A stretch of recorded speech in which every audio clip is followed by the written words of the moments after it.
Hi, everybody. Welcome to FNS Wrestling Podcast, episode 74. I am your host, back in the basement to discuss a week of wrestling, along with my co-host and teenage son, Jackson. Say hello, Jack. Hi. All right, now you got to be careful. You cannot spoil anything. However, you and a group of your friends who invaded my home yesterday after school, and we fed pizza and wings, went to a rather important film, I'm being told. So tell us what you think of it. Do not reveal any spoilers or people will hunt you down, probably, because spoilers are the worst thing ever, if apparently. you like Marvel and you haven't seen it already, then I don't know what you're doing. Well, not everyone goes on the first and second day that it exists, man. So just be careful, but obviously you really enjoed it, you told me? No, it was probably like the best superhero movie. Oh, really? Ever. Is it your favorite one now? I don't know if it's my favorite. It definitely ranks out there because I don't know. It might be the best, but it's also very different at the same time. Yeah. Because I feel like it's a lot of like some of it's fan service and whatnot. Yes. Which I would miss, obviously. Just based on certain cameos and whatnot. But it was really good. It's probably one of the best Marvel movies. Good. If not the best, definitely the best Spider-Man movie. Not much better ever. than when something is hyped and you're anticipating and it actually delivers, right? That is a very nice feeling. Yeah, it was awesome. I don't know. I'm not sure if it's my favorite. I'll probably have to watch it again, which I will tomorrow. So. You're watching it again tomorrow? Yes. Who are you going with tomorrow? Just Ryan. Just Ryan H? Yes. Nice. What time's that? I'd forget about all probably these. same time again. Okay. So you said people were, like, lots of live reactions in the theater. Crowd was into it. Yeah. Very good. Happy day. Also sad day, but I don't need to talk about that part. No, you can't talk about any details. So on your recommendation, I'm not a superhero movie guy at all, but I said when it comes out on, what'll it be on Disney, I guess, Disney Plus. I'll probably watch it with you if you're telling me that's good. It's that good, I'll check it out with you. Yeah. And then what else is going on? Today we have like an early Christmas get-together with, I guess we call it the Korean side of the family, right? So mom's...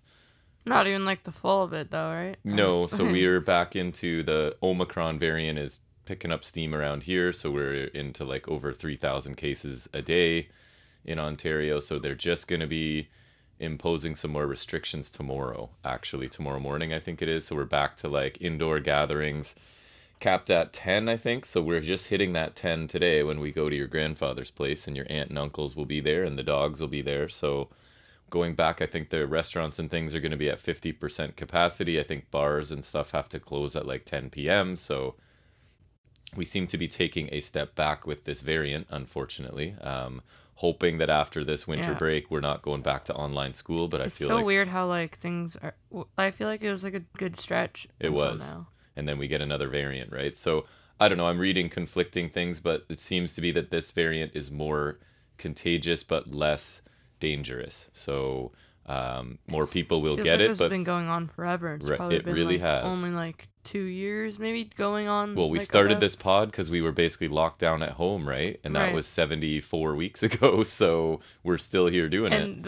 And you could date the pandemic to even before that. Yes, because we were already in it, and we just had a lot of time and thought, why not try this? I'd always wanted to try it, so we started doing it. Mm-hmm. Yeah, so I don't know. It's going to be interesting to see. How will you feel if you have to go back to online school? I don't think you care that much, but... I'm not too thrilled, but... Because you've just gotten used to being back to school, and you're enjoying high school, and you're doing well in high school. Yeah, but, I don't know. I don't hate it that much. No. And some people are gone, so it doesn't really make a difference for me. Right. You're a strong, independent learner, right? So of anybody that's going to be okay online, you are. I just worry for a lot of the other students who aren't quite so capable, need a lot more help with their learning. It's not the best situation for anyone. Yeah, but then at least I can get my gym teacher off my back, right? That's right. He is just a troublemaker, isn't he? Big problems. We'll have to make some formal complaints. Yes. Go after his job. Yeah. You should take his job. I should. Would that be an improvement? Yes. That's funny. But anyways, anything else you wanted to banter about? I know you wanted to talk about that film, so we got that out of the way. Oh, I got a new Damian Priest last week. Oh, that's right. I think it was like Sunday, so I probably didn't talk about it. I don't think so. So I got that. I got 3 of those Marvel blind bag Lego things. Yep. And then at Costco, they had a mega pack of 3 Lego sets. Oh, right. It's one of those weird collector things where it's like each of the sets is still in their original box, but they're packed in one bigger box. Good old Costco. So it's kind of funny. It was like $20 for like 3 $15 sets. So we did the classic Costco move. Went in for bacon, came out with 20 things because it is impossible to just go get what you need at Costco. But yeah, at Toys R Us they had like I think most of Elite 89. I think all of it. They had like there's Nia Jax, Iraqi sympathizer, which you obviously snapped up right away.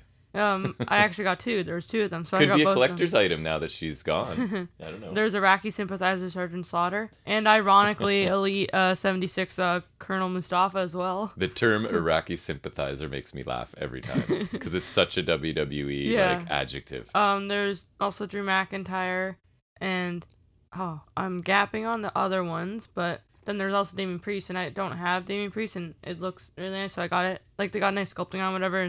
And this is like it is nice. First series where I think it's every right one of them has double jointed elbows. It's on the table with us, folks. Not a video pod, but trust me, Damian Priest is here. Yeah. Standing on the table. Yeah, it's cool. And then you saw an entire line of AEW figures somewhere, right? Local Walmart. I forgot to mention, yes, my local Walmart now has AEW Unrivaled Series 5, which is awesome because they have the long tights hangman, which I really want just because the first one I got, it's fine, but it's got clown feet. You do not like when they have issues with their feet and ankles. Yes. Like, they're just, like, freaking clown shoes. And just, I feel like the legs... I just feel like the other one will work better. Yeah. Then they also had Jurassic Express, which is really nice. Right. They had SCU, which I did temporarily have Kaz, but we all know how that ended. Oh, right. His leg snapped off, yeah, right? But then so they also had Scorpio Sky. And then they also seem to have, like, a bit of a restock on Series 4. Yep. Because, like, they used to have, like, one pair of Santana and Ortiz, and now they have, like... I would say maybe 3 pairs of them, which is good because I really want to get them. So like the more quantity, I guess, the better chances I have for them to still be there. I definitely didn't hide some of them.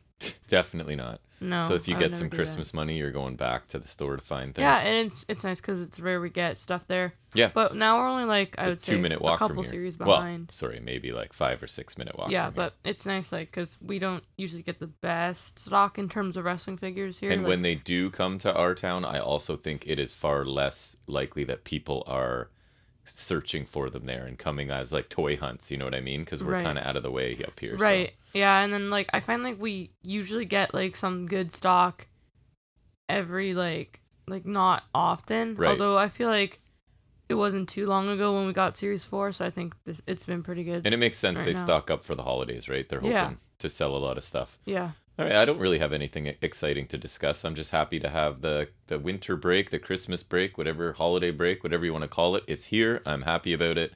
Should we get into talking about some wrestling? Yes. All right, so let's start off looking at the week's wrestling news and rumors.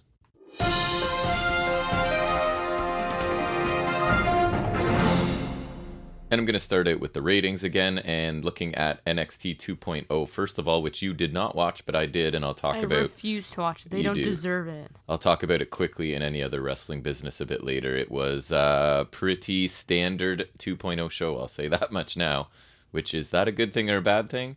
If you listen to us, you know that's not a good thing. But anyways, it earned a 561,000 viewers. Would you say that's slightly up or slightly down? What's the trend been?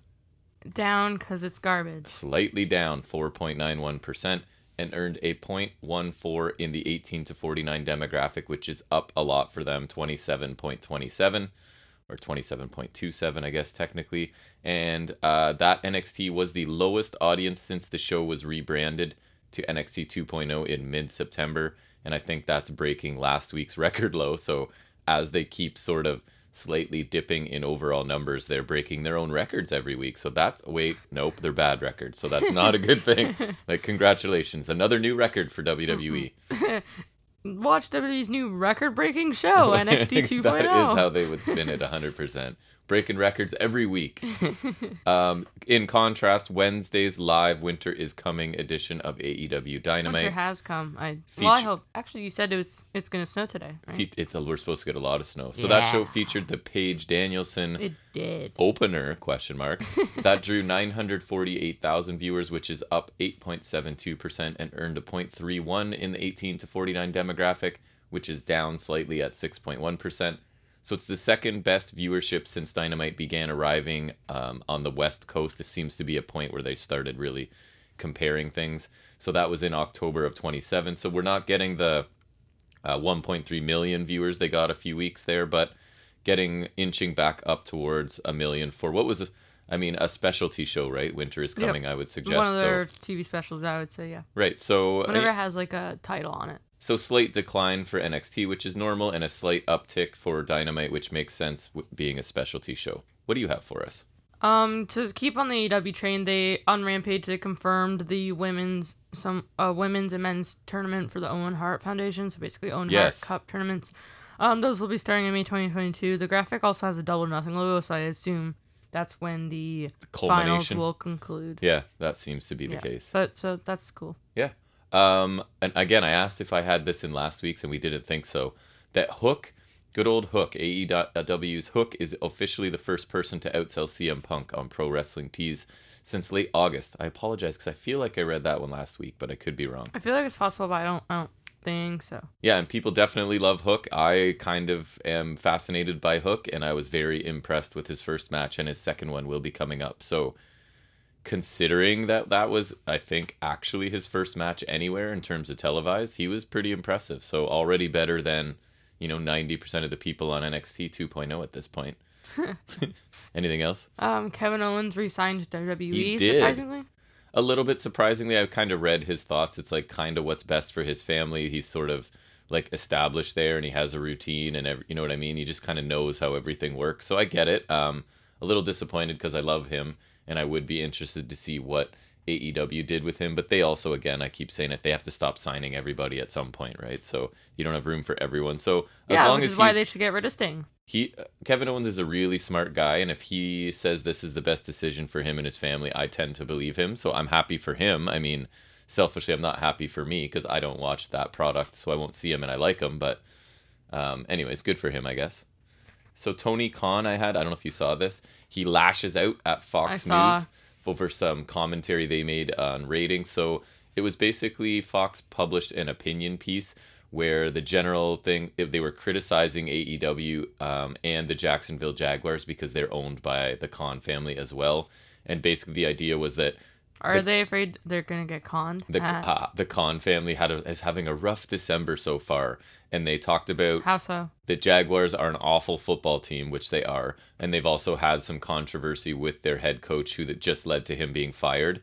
And then they sort of included the AEW's ratings have been dropping from over 1 million viewers despite making several big signings, right? Punk, Danielson, Adam Cole. So sort of they were saying, well, there was a peak when Punk kind of got there and now they're dropping off in the first half of December. So it's been a rough month for them.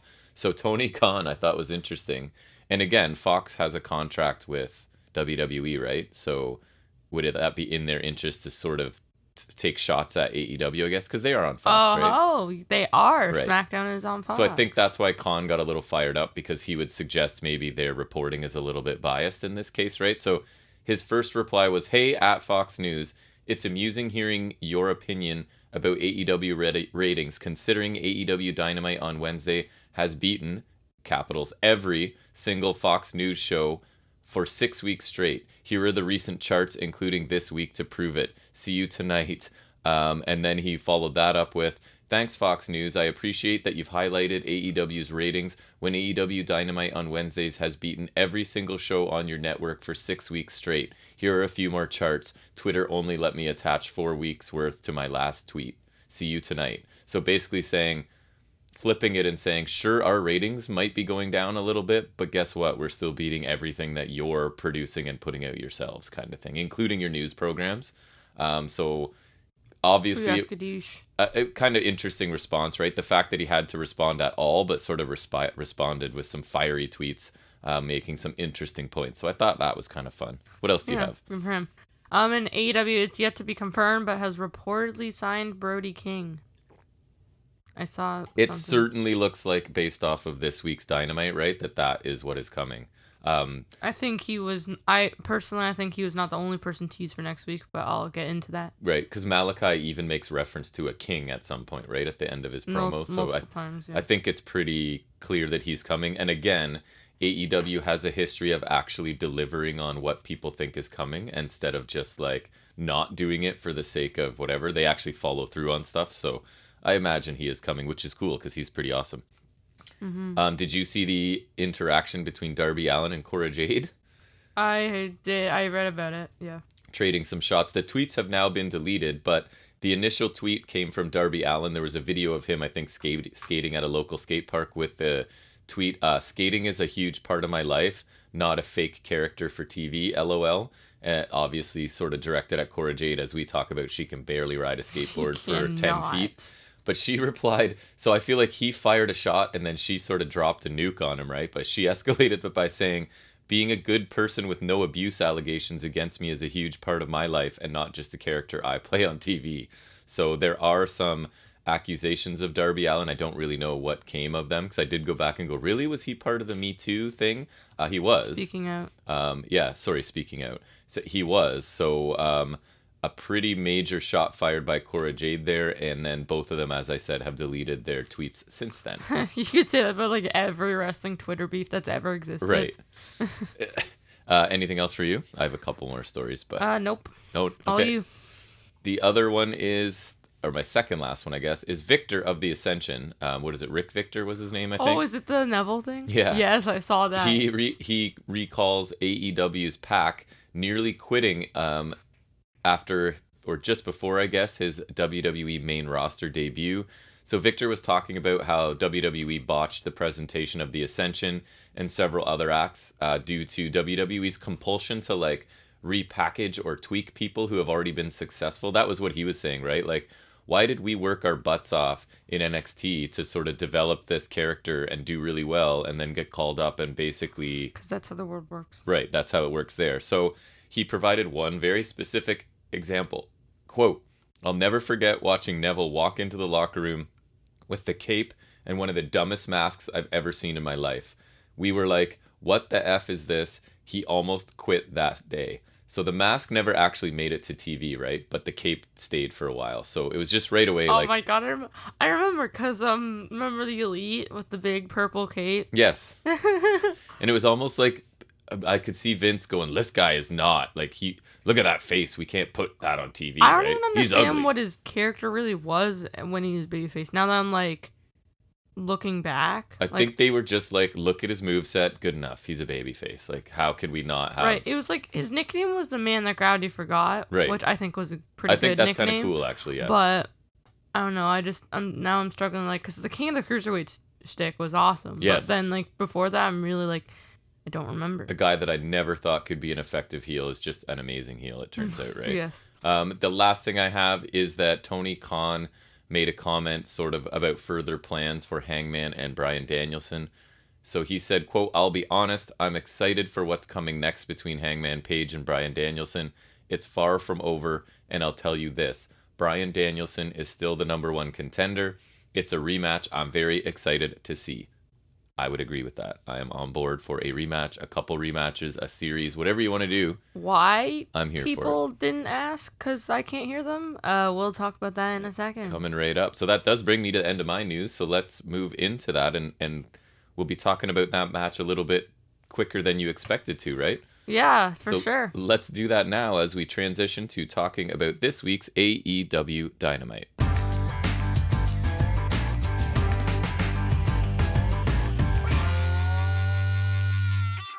And we kick off the show with Bryan Danielson versus Hangman Adam Page for the AEW World Championship in what I have titled an hour-long epic between a cowboy and a vegan. So my first note was, wow, is Jack mad about the placement of this match? I think it's a really odd choice for an opener. And it kind of a little bit telegraphed the finish for me. Yeah, but I still think that could have worked as a main event. I don't think that really needed to push it to the beginning. I just think they worried about leaving crowds not so satisfied with the finish, so they played it safe and put it first, right? I'm kind of disappointed it's going first though, just because the big fight feel is here. I don't think it really warrants, like, I feel like it deserves to go on last, or at least like the last match if they have something planned, which I was really pulling out for today. And honestly, it did not happen. The finish doesn't bother me, and it could have still main evented any show almost ever for me, right? Regardless of the finish, but I don't care about it. Maybe the time concerns also, they needed to get it in the first hour. I don't know, right? There could have been factors. It does seem strange. Both of them were wearing some pretty nice attires, and let me just say I would not be disappointed if figure 2-pack from this match. Hangman's always got some pretty nice stuff, right?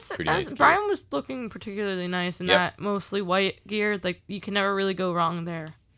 Some notables from the match where there was like a lengthy collar and elbow tie up at the beginning, and then shortly after some holds and counters. More holds and counters until Hangman catches a leapfrog into a body slam. Surfboard stretch and kind of like a modified dragon sleeper from that position by Bryan until he releases, because it's a pretty like back stretch, like he's stretching back. And it felt like a lot of like mind games and stuff by Danielson early, and the little facial expressions he gives are so great now, like the smug little grins and things that he gives. I thought was an awesome start to this. Hangman does like those crowd count punches in the corner after a suplex stalemate, backed them into the corner. Cross leg hold by Bryan. I don't know what it was called, but he kicks at the leg and then he shifts, so then you can kind of punch at the gut of Hangman, which I thought was interesting. Bryan blocks a buckshot, but Hangman cuts off a dive attempt with a big boot, followed by his springboard clothesline to Bryan, who is on the apron, and then a slingshot plancha to the outside. Bryan catches a dive with a gut kick and then continues to go after the midsection of Page with various knees and then other moves.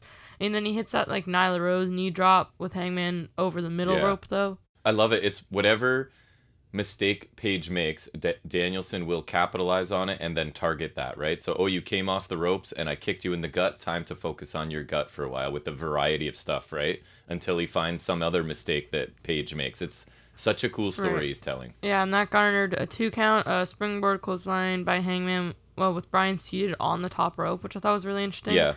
Hangman misses a moonsault, and then Bryan rolls him up with a Mahi Stroll cradle for 2. Hangman goes for a dive to the outside, but Bryan shoves him. Alien's back first on the apron, which he like somersaults on the apron and just takes a big bump. It was. And then a running knee from the apron by Bryan, then just targets the face targets Hangman's open wound with more punches. Right. A German suplex for 2, and then Bryan transitions into cattle mutilation, but Hangman is able to get a rope break. He delivers chest kicks to Hangman on the apron, but misses the last one and connects with the ring post instead. Then Hangman takes advantage of that. A figure 4 leg lock by Hangman until Bryan gets a rope break. Later on, a tombstone piledriver for 2 by Hangman. Diving knee to the arm and a regal plex for 2 by Danielson. An avalanche back suplex by Bryan for another 2 count. Hangman was able to counter a gotch piledriver from Bryan and hits a deadeye on the apron. Yeah. He flipped out of an avalanche back suplex and hit a big discus lariat. They kind of get into a strike exchange shortly after, and then Hangman counters the running knee into a deadeye for a near fall, and there's around 5 minutes left at this point. Hangman hits Bryan with the wrist trap stomps after Bryan kind of already had, so he kind of uses his own move on him. A big clothesline by Hangman after Danielson skins the cat back in. He kind of got sent out, then skins the cat back in. And Hangman is able to nail the buckshot, but that is when the time runs out before he can make the pin. Right, so we get a 60-minute draw in this match. I mean, I thought this match was incredible. I'm not surprised the full 60 minutes. Again, the finish doesn't bother me. I loved the early story of Danielson. He's basically trying to irritate Hangman Page into resorting to basically becoming a brawler. I think the idea is that benefits Bryan, because then he can kind of exploit it. Right, and Page is more likely to make a mistake if he gets upset and just wants to brawl, and then Danielson is the master of capitalizing on such mistakes, which he did right after, like I was saying, Page came off the top and took a kick to the stomach, and then his stomach is then targeted. Danielson is just an amazing storyteller, and everything he does kind of makes sense, along with those little sarcastic or wry or whatever smiles he gives throughout the match are awesome. Page then gets to play the role of the vulnerable but resilient champion, right? And the crowd just eats that up. Page is just about the perfect combination of all styles, right? He can do pretty much whatever you want him to do in the ring and can work with anyone. So this match built as it went.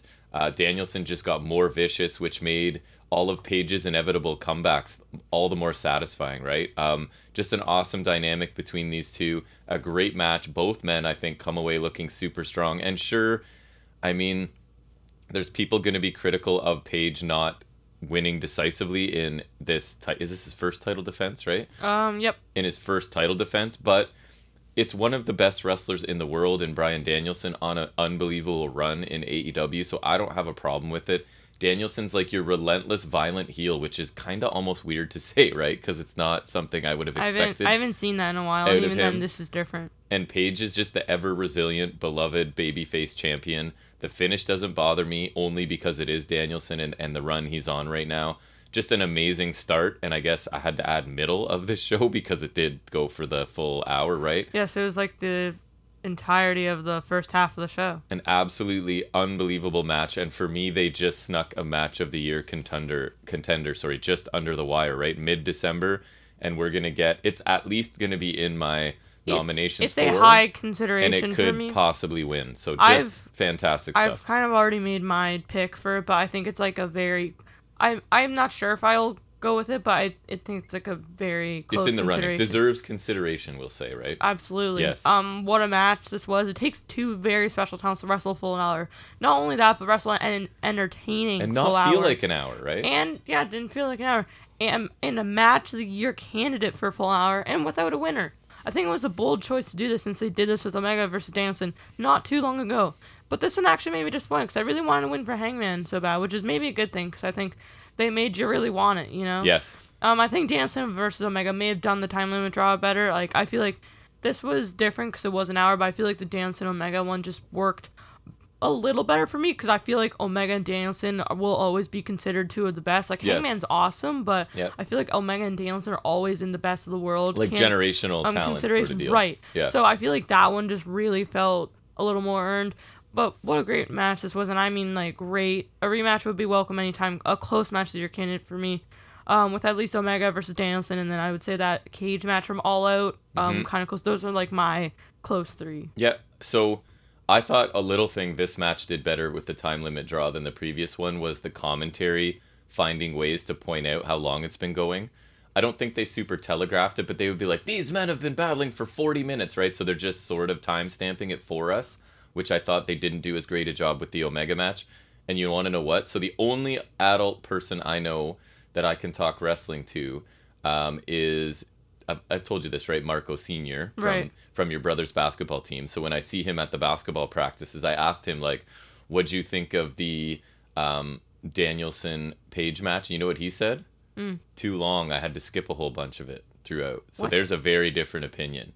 He doesn't want to watch a 60-minute wrestling match. So he said he kept skipping forward a few minutes and seeing, oh my God, it's still going. And I was like, wow, right? Like, because I don't know him well enough to be like, are you crazy? Like, what are you talking?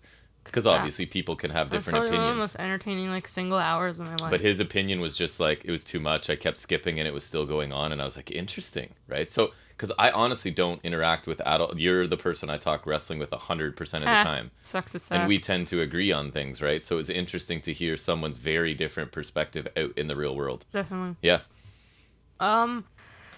Moving on from that monstrosity, we get a Super Click and Bobby Fish promo. Sorry, Bobby Fish, but you're technically not in the Super Click. What's with the kazoo Christmas music underneath this? I found it super annoying. I totally forgot. I did not like. That's one of my only notes about this was hating the kazoo music underneath. I totally forgot. Right.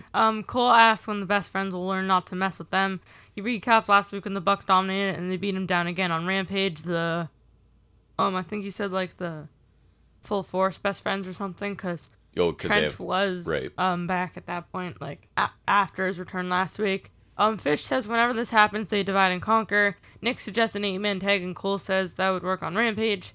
Matt says why don't they also destroy the fan? And Cole says he has a present for them, but they'll wait until next week. Matt says Merry Christmas, you filthy animals. I understood that reference. Nice reference. And of course Nick Jackson has to do a caca. Yes.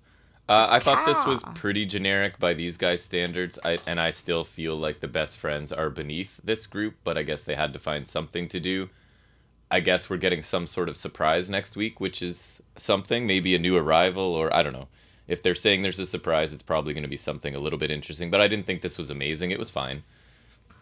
Yeah, I thought it was a solid promo. I would much rather a nice 8-man tag match on Dynamite, but oh well, I guess they're going to throw it away on Rampage and also a 10-man tag for some reason. We just don't seem to find the time for Rampage, eh? Yeah, like I would, but it's just like, yeah, I think it's just the time. It's late on Friday night, then we get up in the morning and record this, right? So it's a little bit cramped for us to get it in there. And then I don't want to throw it in a week late, you know what I mean? Mm-hmm. So it just kind of slips by me a lot. I guess I'm a little interested to see what Cole has in store. And then I thought of the perfect scenario. Here we go. Fantasy book it. Go. And it doesn't even seem like too crazy, right? Because I'm thinking that it's going to be O'Reilly. It's the perfect way to introduce him. I think this is him and Bobby ditching the Bucks. And then That's what I want. Maybe Cole also joins them, and then the Bucks fight them. That'd be fun. Cole stays with the Bucks, I think. No, that's dumb. Because he's got longer, deeper roots with them, sort of thing. And maybe that could be part of what Fish and O'Reilly don't like. Yeah, he was back with them in like Japan and whatnot, was he not? Yeah, before he ever got to NXT. But he was in NXT for a while. He was. Anyways, something cool could come out of it for sure. If you had to ask me Undisputed Era super quick, I would say Undisputed Era every time. Yeah. Also, I saw this thing from the original War Games match. There was like 9 people, right? Like Sanity, Undisputed Era, Roderick Strong, and AOP. Roderick Strong's the only one left in NXT. I saw Killian Dane's new look, speaking of Sanity. Interesting. I think he's got short hair, yeah. Oh. Yeah, bald. Yeah. I forget what his name is. It's like Damo or... Damo, it was Damo before he came to WWE, so I don't know if he went back to that. Big Damo? Yeah, I don't know if that's how you say it, but Damo or No, whatever. it's Damo. Okay. Almost positive. Yeah. Next, we have Wardlow versus Matt Sydal in a squash. Wardlow catches leg lariat, hits a powerbomb, 2 more powerbombs for Wardlow for the win, and then Spears beats on Sydal with the chair. Because Sydal's usually the guy that, has a good showing but loses, so they switched it up and went, "You're dying." And Spears says MJF needs Wardlow to grab some champagne for his victory celebration, because he did get a call from MJF.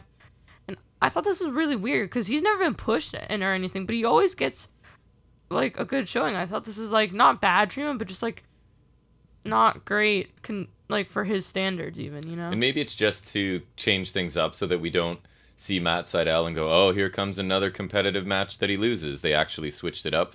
A couple things did bug me about this, though, like, and it's kind of nitpicking, but why does Sean Spears need a microphone to talk to Wardlow, who's 8 feet in front of him, right? Like, I get it because we want the crowd to hear it, but I would have rather he just yells really loudly and it's picked up on, like, the mics that are there, whatever they're called, I don't know the right term, but him grabbing a microphone to specifically talk to a guy that's right there beside him was interesting.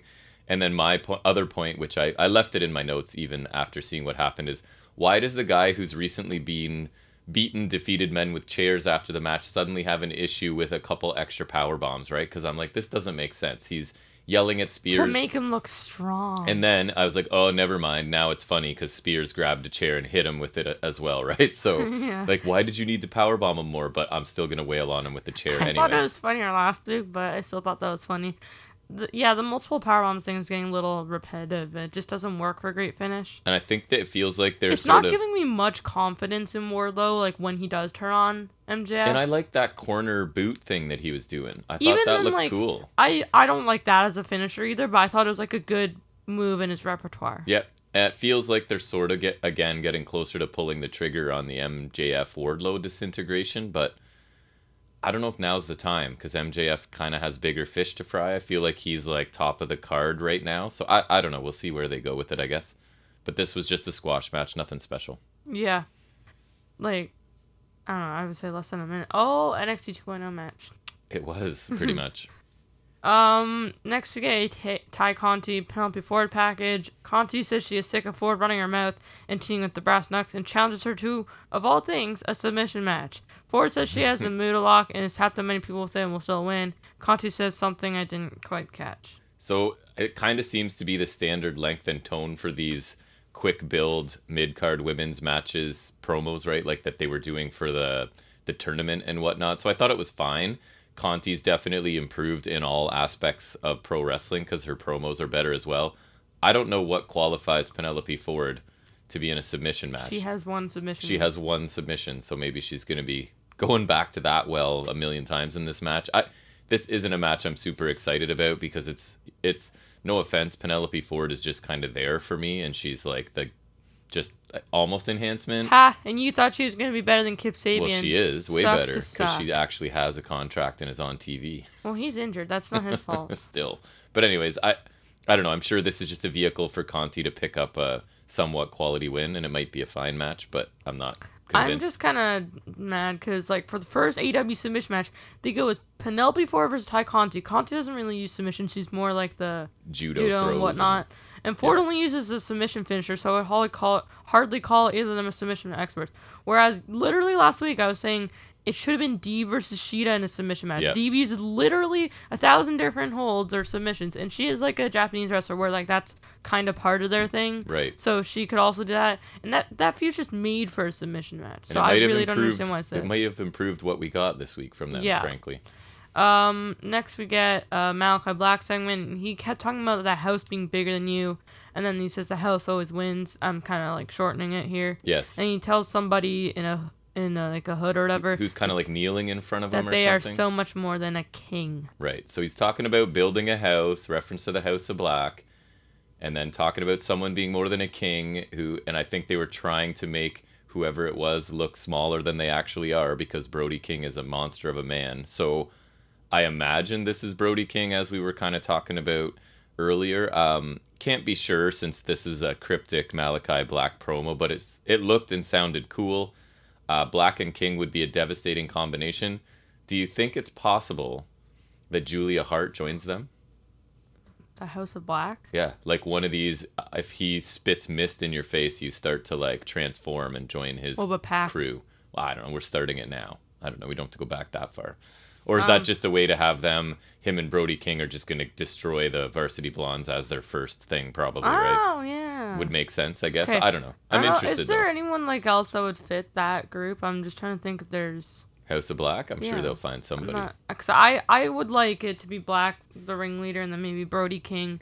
Like, I'm fine with him and Black teaming for now. Yeah. But I would like Brody King and someone else to form a tag team, and then Black still kind of does his own thing. Or like Trios Championships.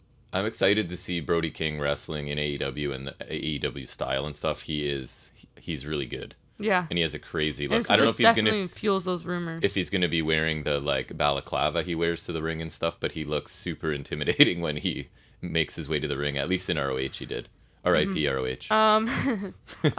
Yeah. Now what's Taylor Russ gonna do? I never did watch Final Battle. I read a bunch of reviews that were like, there were some good matches, but it looked like overall it was just kind of like okay, so I didn't go back and watch it. I thought it was pretty cool. It definitely didn't sound like Black's voice for the most part, which was really weird. You were like, is that his voice or not, sort of thing. I couldn't really tell. I feel like it would have been him speaking, but didn't see.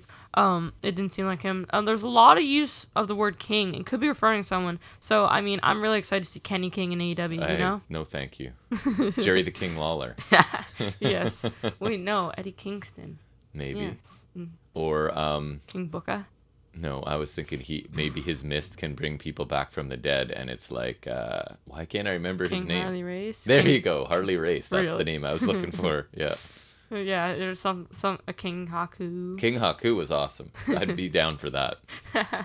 Next we get Hikaru Shida versus Serena Deeb in an underwhelming grudge match. That's funny you say that. That's pretty much my exact would be underwhelming. Well, we'll talk about that after. An interesting leg submission by Deeb early on until Shida gets a rope break. Figure 4 around the post by Deeb for the 5 count. Shades of Bret Hart. Relentless strikes by Shida until she has to break off. A Tree of Woe Achilles lock, I think it was, by Deeb, which is kind of interesting. Yeah. Stack powerbomb for 2 by Deeb. Spinning neck breakers, but Shida counters the third into a Falcon Arrow. Deeb counters a pin into a half crab, and the finish comes when Deeb gets into a sort of exposed turnbuckle. Yes. Didn't even fully expose it. Right. And then Shida rolls her up with a jackknife pin. Yeah, so my prediction of this, stealing the show from Danielson and Paige was definitely right? This was considerably better than the opening 60-minute draw. Just kidding. So I was really, really looking forward to this match because these two have had 2 matches that I pretty much loved. Yeah.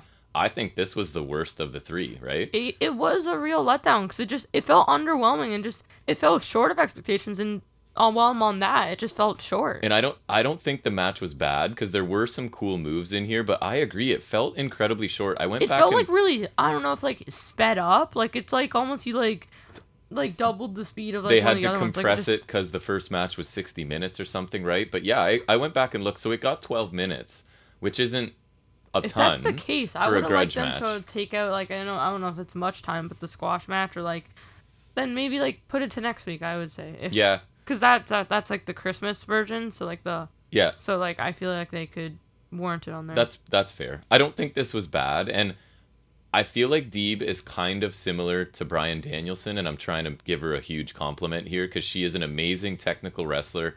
She makes everybody else look good, and I think she's a better heel than I thought she would be, much like Danielson is a better heel than I thought he would be as well. So I thought, like you're saying, it was good, but it felt incredibly short, and the finish kind of came out of nowhere and surprised me a little bit. I wanted this to be my favorite in the series of matches, but it wasn't. It was my least favorite. I think it felt like it needed more time to me, like you're saying as well.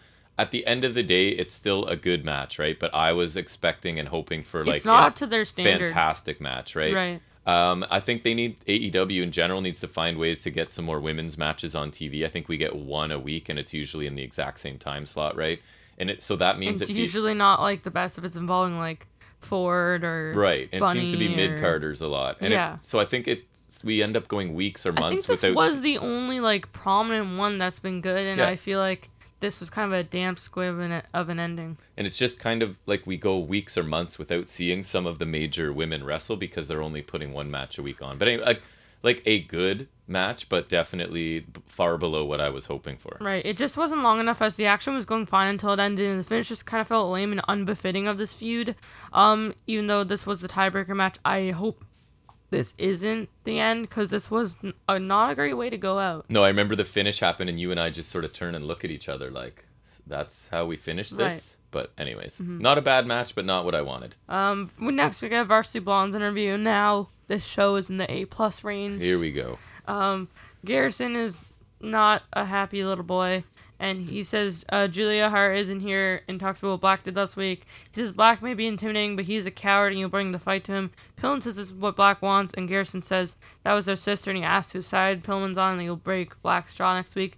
I find that highly unlikely. I think Griff Garrison's kind of stupid because he thinks he's going to break Malachi Black's jaw when Black's like a martial arts boy who's got a spinning heel kick as his finisher, and he knees people in the face a lot. All true. And then he's also going to have some big tattooed boy coming with him who's probably also going to break Garrison's jaw. So I thought Garrison was actually pretty good here. The first part of this was mostly him summarizing what Black has done, which is kind of annoying as a person who watches every week and generally remembers most things. But anyways, then he got like more fired up for the second part. I thought he did a good job. Interesting little nugget, right? Pillman does not seem to be fully on board with this. So I don't know if they're teasing some dissension in the Varsity Blondes, but he seems less fired up about defending Julia Hart than Griff Garrison is. So I don't know where they're going with that, but I like the little breadcrumb. Maybe they'll split up after they get their asses handed to them by the House of Black. I don't think they should split up. They're like the perfect little they're a good mid-card tag team. tag, I'm just saying like if that's going to happen, the House of Black will beat them first. Probably. Next we get an Eddie Kingston promo. After a recap of Hook's win on Rampage, come on, our boy Hook. My boy Hook. You don't love him as much as I do. Hook is I don't know. I still haven't seen him yet. But the match was honestly pretty good. Yeah, but I just don't like all the hype around him for doing nothing. I don't either, but I'm getting a little bit caught up in it. I'm not gonna lie. Yeah. There's something about him. I'll probably like him once he. It's just this super cool without trying kind of thing, and I'm here for it. But anyways, go ahead. I think like he is trying, because he's like wearing like the tank top and he's like chewing gum or something. Like it's. I don't know. It works for me. He said Kingston says he is sick of the crap with Garcia in 2.0. He says it will be him and Lucha Bros. And I think he said Santana Ortiz, which it was, which they just wear face paint too much now. Yeah, like that was supposed to be special. And against Garcia in 2.0 and whoever they got, it's gonna be the Acclaimed. Which they just show in the graphic later. I don't even remember them which announcing it at all. I'm okay with though, because I like that. Yeah, me too. Apparently the rap did get cut off by the baby faces, so they're the most hated heels in the company now. Right. So I thought it should set up a fun match, and anytime Eddie Kingston's talking, I'm happy. This wasn't one of his amazing promos. I thought it was interesting, though, because they already put an 8-man tag on Rampage. So they have an 8-man tag and a 10-man tag. Oh, wow. That's a lot of people. That is a lot of people. But yeah, the match should be fun, and Eddie Kingston's good on the mic, so this was fine. So next we come to the main event. MJF versus Dante Martin for the Dynamite Diamond ring. Yes, a match over a ring is going over a world title match. Well, and a match over a ring where Dante Martin like set up people for weeks and then turned on them all for a ring. Where MJF is definitely So does that make sense? I feel like that's weak storytelling. A little bit. If it's for a title shot or something, then I get going through all that trouble to manipulate Team Taz, right? But to win a ring that gets you nothing, I feel like it's a bit of a miss He for could me. sell it. But anyways, go ahead. We get a pre-match MJF promo, and the crowd's saying, "You suck," so then he says, "Your daughter swallows," which I thought was kind of funny. He says they would probably like him better if he was anti-education and pro-incest. Boom, roasted. He says the second Punk got nervous, he insults Long Island sports teams for 10 minutes, says MJF. Right. But I thought that was kind of funny still, just because, like, he always does that. Well, it's a lack of self-awareness, right. and he's a heel. I mean, he does do it better, but, like, fine. still, I think it's funny. He says he liked the part when Punk said that MJF should stop running so Punk can go be a champion, but MJF says he didn't realize having an undefeated streak against underwhelming competition and underwhelming matches made him championship material. And then I didn't catch the exact line, but he makes a crack about Punk and Ryback, I think it was. Oh, I didn't catch that either. He says he doesn't claim to be the best in the world, and he just is, and then Dante Martin comes out. And this was, like, it was a solid back and forth match, just, like, kind of an average TV match, I would say, but definitely not befitting of a main event slot, in my opinion. And I liked MJF's promo, but I don't know if it was necessary, and those are a couple minutes I think they could have tacked on to the Deeb Sheeta match, right? Yeah. Like, that's an example of something I don't think needed to be here or could have been shorter, and throw those couple minutes back into that match. But anyways, nitpicking a little. Back-to-back leapfrogs and a monkey flip by Martin, and you could hear MJF yell when he's getting flipped over. Yes. That was pretty funny. A rolling 450 and then, like, kind of a double knees by Martin for 2, because it was, like, a standing 450. Right. Remember? Yes. Oh, right. Yeah. He kind of caught MJF in, like, the throat or something. Yeah, it looked like he kneed him right in the side of the neck, basically. I was worried that MJF he did kind of roll out and recover for a second, right? So I don't know if that was real or storyline, but it couldn't have felt good. Martin misses a dive to the outside and hits his face off the barricade. MJF hits a powerbomb and then has his feet on the ropes, but the pin is caught by the ref. Top rope shotgun dropkick by Martin. Cool flippy doodads to avoid MJF by Martin, and then a big dive over the top rope. Yes, I said flippy doodads. Deal with it. That is the technical term. Followed by a Tope Con hero over the turnbuckle. So basically, like, MJF's on one side of the ring, Dante Martin's on the apron on, like, another side of the ring. He runs on the apron, then jumps over the turnbuckles to MJF, which I thought was kind of cool. It was. I don't think I've seen that kind of thing before. MJF rolls out of the ring again after going in, and then Martin hits a Fosbury flop. Numerous roll-ups. I wrote roll-ups for some reason. For 2 counts by Martin. A lot of back and forth pins here. Martin hits the double jump springboard moonsault, but Ricky Starks puts MJF's foot on the ropes. And then MJF shortly after taps him out with Salt of the Earth's Fujiwara armbar. After the match, FTR come to celebrate with MJF. The lights go, and I think it's something interesting. But no, of course, it's just Sting to spit in my face. We were hoping someone's debuting or something cool. Right. Yeah, I'll talk about that after, but that just made me... Ugh. Yeah. The Pinnacle do take control with a low blow to Sting, and then CM Punk comes in to chase them off, which usually, like, I'm fine with Punk, but that just kind of just really didn't care this time. Right. And then Punk challenges them to a 6-man tag next week. Yes! Sting is wrestling. Yeah. That's my... Oh, wait, my Christmas dreams do come true. Exactly. It's what you get. So, I gave my thoughts on the promo ahead of time. I thought it was good, but not maybe necessary. And not everything Dante Martin did in this match was clean, but he's so impressive, and he's trying so many crazy things that I don't know if there's many other people that can even do them. I really like that one thing he does where he, like, waits for MJF. He's got, like, his foot on the ropes, and he does, like, the weird sideways backflip thingy. That one, awesome. I really like that one. So when he's doing so many things that almost nobody else can do, and he's not really messing up. I can forgive him. MJF definitely was selling for a lot of this. It made Martin look pretty good for the most part. And again, I don't understand Dante turning on Team Taz so quickly for a shot at a ring. It doesn't make sense to me, but anyways. Maybe because they're losers, so he's just like, I'll mess with them for fun, you know? I guess. This was a good match, and it does further showcase Martin in a loss. Not sure MJF should need help to beat Dante Martin, but he is a cowardly heel, and Starks, I guess, is sort of furthering his angle with Dante Martin. So I thought it was a good main event. Absolutely nowhere near the caliber of the opener. Easily, that's, I mean... Right, because it was better, right? Because they had Sting after, so it was That's better. Right. But Martin was impressive again, and it was a solid main event. It's not like an elite main event for AEW by any means, but I enjoyed it for the most part. You? Yeah, I thought it was a fine match. I don't think it should have gone on last. It was a solid match. I'd rather end on a time limit draw than with Sting. And that brings me to my main complaint. This is the perfect show to debut Gargano and or O'Reilly. Now, granted, their contracts may not work out for the show, but it felt like rubbing salt in the wound when their lights went out, and it just turned to be Sting. It's Sting. Like, the finish of the match wasn't the best, but it was fine. Yep. What'd you think of the show? Overall, really enjoyed this show, kind of bouncing back from a couple subpar weeks for me. It's hard not to enjoy this show when the entire first hour is an amazing, like, match of the year contender for me. We got a good women's match, even if I did expect more.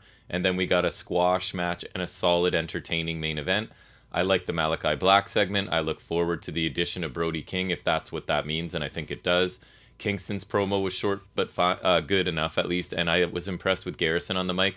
So I gave this show an A- this week, and a lot of that is the opening 60-minute. Like, half the show was a match that I absolutely loved, right? So that's going to boost the average for sure. So it was an A- for me this week. Nice to have them back in the A range. I think if we're lucky, we get Brody King and maybe O'Reilly next week. Yep. So I think this is like back to their average, which is B plus A- for me. Like always, just a very, very strong show. Overall, this is a pretty good show, but a very different one. I feel like you have to consider it a great show, considering literally half of it was one of the year's latest best matches. Right. A very late match of the year contender, but one nonetheless. It sneaks in there. That was a great match. Had me in suspense a bit at the end. It looked as if there was about to be a finish, and then they pulled the time limit draw swerve, which I thought was pretty nice. It was well done. Didn't bother me. The squash match was a down point, like a low point for me, but it was really short. But D versus Sheeta also really let me down. Just like it wasn't bad, but it just was disappointing. It should have been awesome. Yeah. It reminds me of Ant-Man 2. I hate Ant-Man 2. Okay. And the main event was fine. And then the only segment that really stood out of the few we had was the Malachi Black one. I'm looking forward to next week because I think we'll at least get O'Reilly or maybe even Brody King perhaps, unless they're dragging out the ladder. Right. Like I could see maybe like they tease another Brody King segment. Me too. Because maybe they want to like, if let's say O'Reilly debuts next week, then they want to drag out Brody King or vice versa, right? Because maybe they don't want to overshadow one or the other. But I feel like if it's gonna go in, I feel like O'Reilly debuts next week because Cole specifically said that the surprise is coming. Week. And I think he held up like a Christmas present to sort of mislead us, like that little box is the surprise, right? Which I doubt that it is. So I mean, if they don't do an Undisputed Era reformation, I could say maybe like it's O'Reilly cons Cole to get himself into AEW, maybe. Could be. Or they join together. There's some interesting options nice for sure, right? Yeah. Which is good. But so yeah, that was nice. Overall, really good show. I think I'll have to agree with that grade, A-. Nice. I was kind of debating between that and a B+, but I think just the opener was just incredible. Half the show was incredible, right? So you're already working from a strong point. Right. Yep. We can like actually say half of the show is awesome. Yep.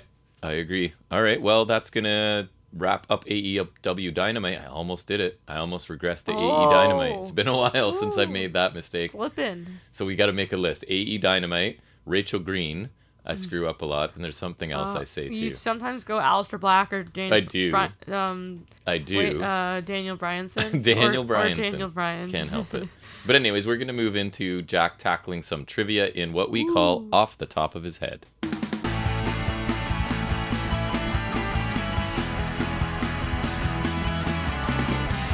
All right, so this is general WWE trivia, and it's coming from quizquestions.uk. A bunch of them are too easy, so I'm taking them out of there. Something like, what does WWE stand for, right? So seems a bit easy for you. Walk with Elias. Right. That is one of the acceptable options.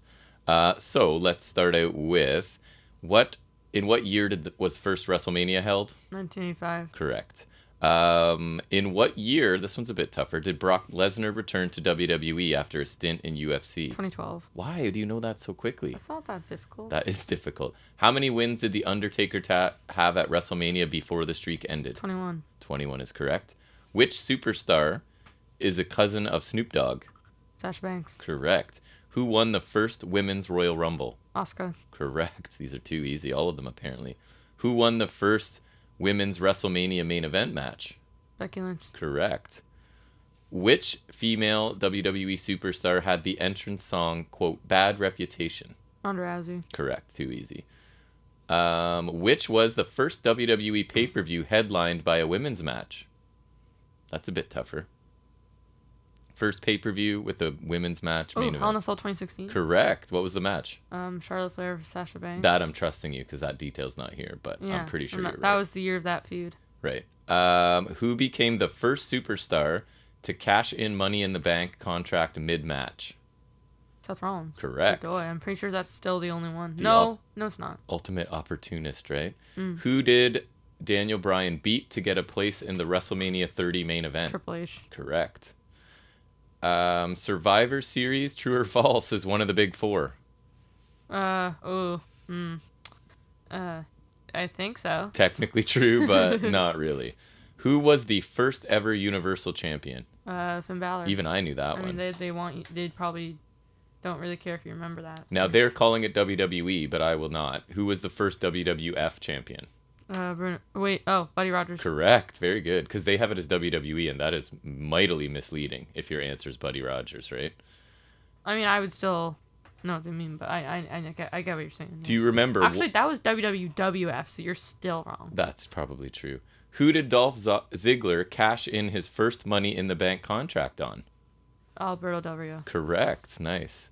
Who did Becky Lynch beat in her first match after returning from having her first child? Bianca Belair. Right, that one's so recent, seconds. right? In 4 seconds or whatever it was, unfortunately. Who was the first member of the New Day to win the WWE Championship? Kofi Kingston. So easy. Like, Big E only won it this year, and Xavier Woods will never win it. This is very current, at least. Plus side is it's current trivia. Who had the nickname Prince Pretty? Miss him. Tyler Breeze. Correct. Wait, what was it? Matt Dalton or whatever? What was it? Mike Dalton. Mike Dalton. Who I thought that was looked just like a mini Dolph Ziggler at the time. I was like, is that Dolph Ziggler's brother? Who was the that's first? Nick Nemeth. Who was the first King of the Ring winner? Was it Don Morocco? It was Don Morocco. In what year did AJ Styles return to WWE? Return? Yep. Or sorry, I guess they probably mean debut. 2016? Correct. Yeah, that was his debut. Yeah. Who won?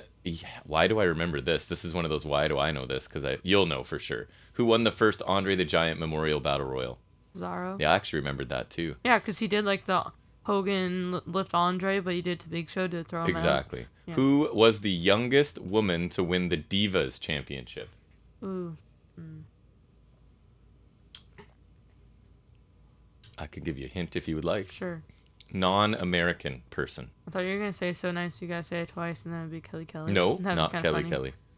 An actual good wrestler, non-American. I'll say that. Think young. No longer there. She was cool. She was in NXT, I think, briefly.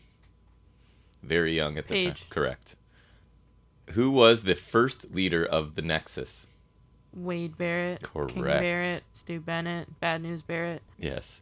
Which year did the 1000th episode of Raw take place? 2012. Why do you know that? 2K Showcase, baby. Oh, I guess so, right? True or false?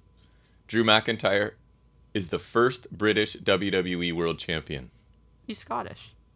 Well, I mean, they're including him as part of the, I guess, UK or whatever it is. I don't know. First WWE champion from there. We'll say that. Yeah. Yes, it is. Because I was thinking Sheamus is Irish, though. Yeah. What country was Rusev Miro born in? Bulgaria. Correct. Who were the hosts of WrestleMania 33? New Day. Yes. What year did the WWE Network launch? 2014. Why do you know that? Because, obviously. Ridiculous. Okay, so a couple more we'll go through here. What was the... Oh, which wrestler's real name is Rami Sabai? Sabai? That's a hard one. Current wrestler in WWE main roster. May or may not be Canadian. He is. Jinder Mahal. Nope. His best friend just re-signed. Sami Zayn? Right. What? Good. No. Who was the first wrestler to win both the Raw and SmackDown Women's Championships? Alexa Bliss. Why do you know that? I actually would have had to think about that. I remember she was SmackDown Women's Champion when, like, shortly after I started watching. Because I remember I watched, like, just before the brand split. And then I remember in the first Superstar Shakeup, she feuded with Bayley in that dumb feud where Bayley was too weak to use a kendo stick. Right. And they had the kendo stick on a pole match. Yes, they did. And the crappy version of the This Is Your Life, and then Oh my God, Alexa yeah. Bliss, that was like her first reign as champion. Last question, and in true, off the top of his head format that I love, here's a hard one. And if you know this, then I don't know why you would know this. What country was Kane born in? Oh, You do know this? no. Oh, okay, good. So not America, or else that would be too easy. I didn't know this. Bulgaria. No. I'll give you 5 guesses. There's one. Romania. No. Um, One syllable country. I'll give you that much. Greece. No. Spain. Yes, dang it. What? You got it on the 4th Really? one. Yeah. Excellent. Huh, he's Spanish. Not my favorite off the top of his head, but I did have to sort of scramble. I kind of forgot, right? And had to find it a few minutes before we came down here to record. But anyways, you still did an amazing job, as you usually do. Thanks. And now we'll switch back into talking about a wrestling program, which we went back to NXT UK this week for the 2nd week in a row. So let's spend a few moments talking about this week's NXT UK.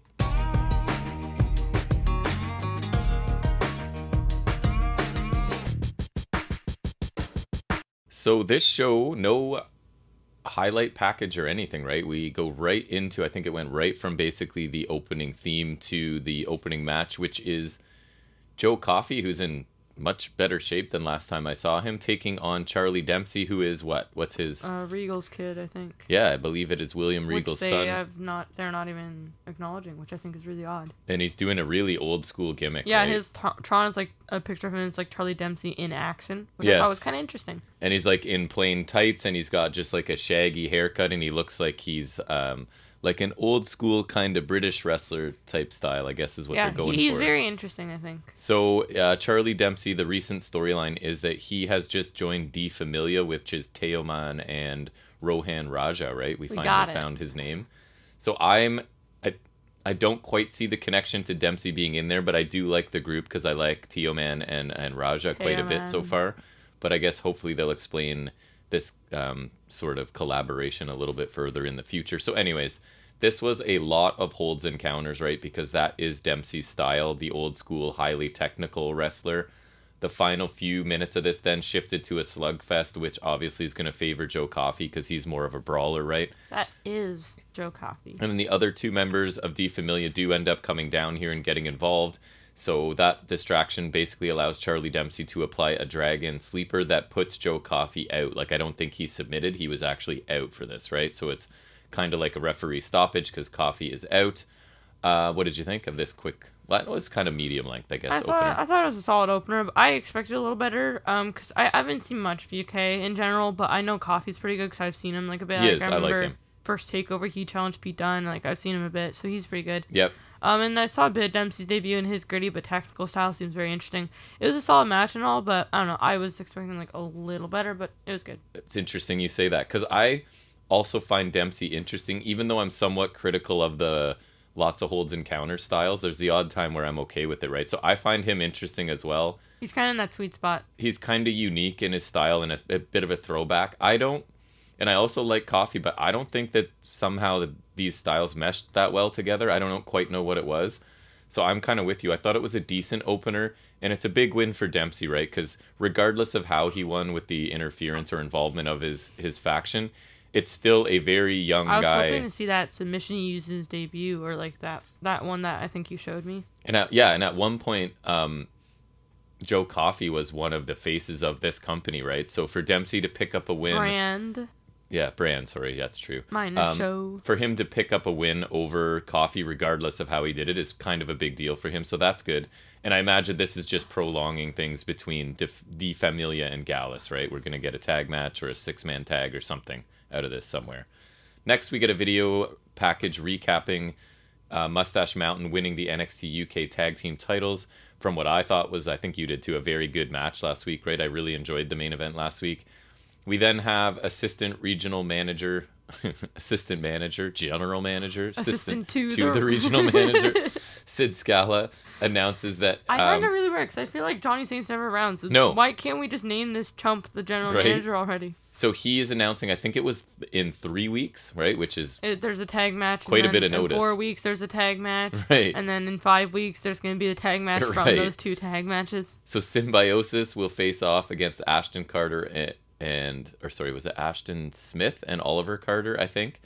Again, I'm Yes, just that's getting what it back was. into UK. So And it was them versus, were they facing Symbiosis? yes, right? and then Teoman and Raja are taking on Mastiff and Jack Stars Right, that's what okay. the week after that, and then the winner of those two Face off the week after that second match. So it's kind of like a mini tournament, right? And the winner of that one will get a title shot. So I'm hoping that this is to showcase Teoman and Raja, because honestly, they're the only team involved in this that interests me. Symbiosis is not my favorite, and Jack Stars is Jack Stars, right? So although him and Mastiff kind of have an interesting combination, because Mastiff is just humongous and Stars is quite small, so it's an interesting combo. But really, D Familia is the only team there that I'm interested in seeing do a lot. So I'm hoping that's the point of this. Although the only thing is, I feel like they would probably lose to Mustache Mountain anyway. Yes, they will. But maybe it's more about throwing their names. I think that's right. It's there. to get them known as Right. an established. And again, that would make sense because they're heels and you just put the titles on a babyface. So it seems like that's kind of where you're going. I mean, I feel like it's usually like with the singles titles, I noticed they seem to do the particularly long title runs. Right, they do. Right. You're right. But I don't necessarily know, but they said like that Pretty Deadly only had like 5 defenses. Yes. Like the tag titles haven't seemed to be following suit. No, it's mostly the main as title. much, yeah. Like AEW does with their belt, right? Right, To that's- just get the prestige up Right, there. exactly.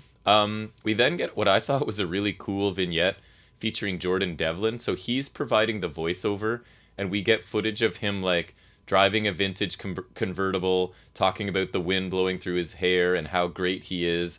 And then he's shown like walking into a facility or something, and he's like pretending to interact with the fans and being happy to do so. But then like when he turns to walk away and his facing the camera, you can see that he's kind of making a face like he doesn't really want to do this, right? Like he calls them, I think, little people in the voiceover and stuff. It was like how they said Randy Orton acted when he was like Right. the babyface champion in that documentary thing. So he resents like having to acknowledge them, but he's going through the motions sort of thing to play the part of someone who appreciates the fans. He then sort of runs down Dragunov a little bit, how he's pathetic for fighting for his family, and obviously Devlin thinks he's gonna win the match. What did you think of this? He should win the match. I don't know if yet, but I was half paying attention, but I thought it still looked pretty good. you were half paying attention. I thought it was really cool. I love that they're finally putting effort into Devlin having more character than just like, I'm a really good wrestler who's angry, right? We're getting a little bit of story. This is why I wish they had like a mid-card title that wasn't a big fat cup. Yeah, I guess so. He's even more arrogant now, and he's a lot more comfortable in the aspects of wrestling outside the ring, I feel like. I thought this was a really cool little vignette, and I liked it a lot. I still think he looks like Finn Balor. It's funny because He does look like Finn remember in Balor. the tournament he was the guy who was trained by Finn Balor. He's and like then I was off-brand. He kind of looks like Finn Balor. I mean, he's good because he's different from Yes. Finn Balor, but he's definitely looks like a great value Finn Balor. He does. Mustache Mountain then come to the ring to talk about their tag team title win last week. Trent starts out by kind of teasing that he's really sad, right? And that he isn't sure what he's got left. And it's like he's teasing the one final run thing that veterans do. But then he Ric Flair in 2008 kind of deal. Right. And then he like fires up, and it's clear that he's just joking about that. He returns to his normal sort of jovial self. And then he goes on to run down Tyler Bates' credentials, right? And basically the point is that Tyler Bate is the first ever NXT UK Grand Slam champion. And they keep saying correct, right? As he rhymes off the things. Did you notice that? Correct with no T for some reason. I don't know if that's funny or whatever. Anyways.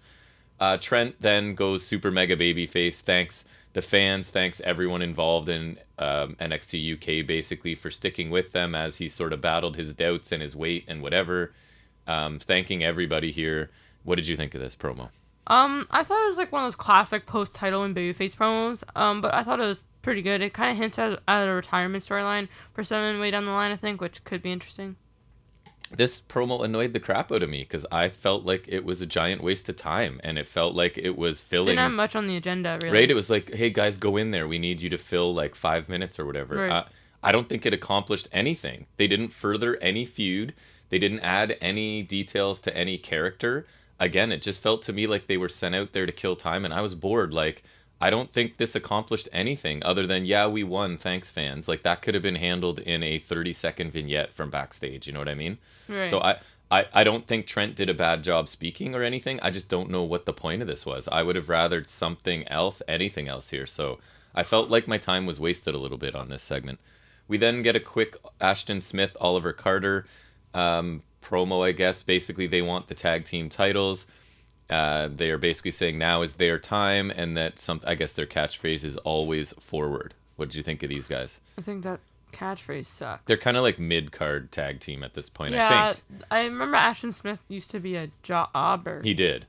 Kind of not out of that role, but... I see, that's the thing. As I'm just getting back into it, I'm not even sure where everybody fits in yet, but I feel like these guys are not main contenders, right? No, definitely not. So I don't see them as those contenders, but I'm finding Oliver Carter a little more interesting than I did in the past, I think he's like part... I want to see he's part Jamaican or like Caribbean or something. He's wearing the ski goggles on his head sort of thing. Interesting. Weird. But I find him more confident, and I'm kind of liking his attitude.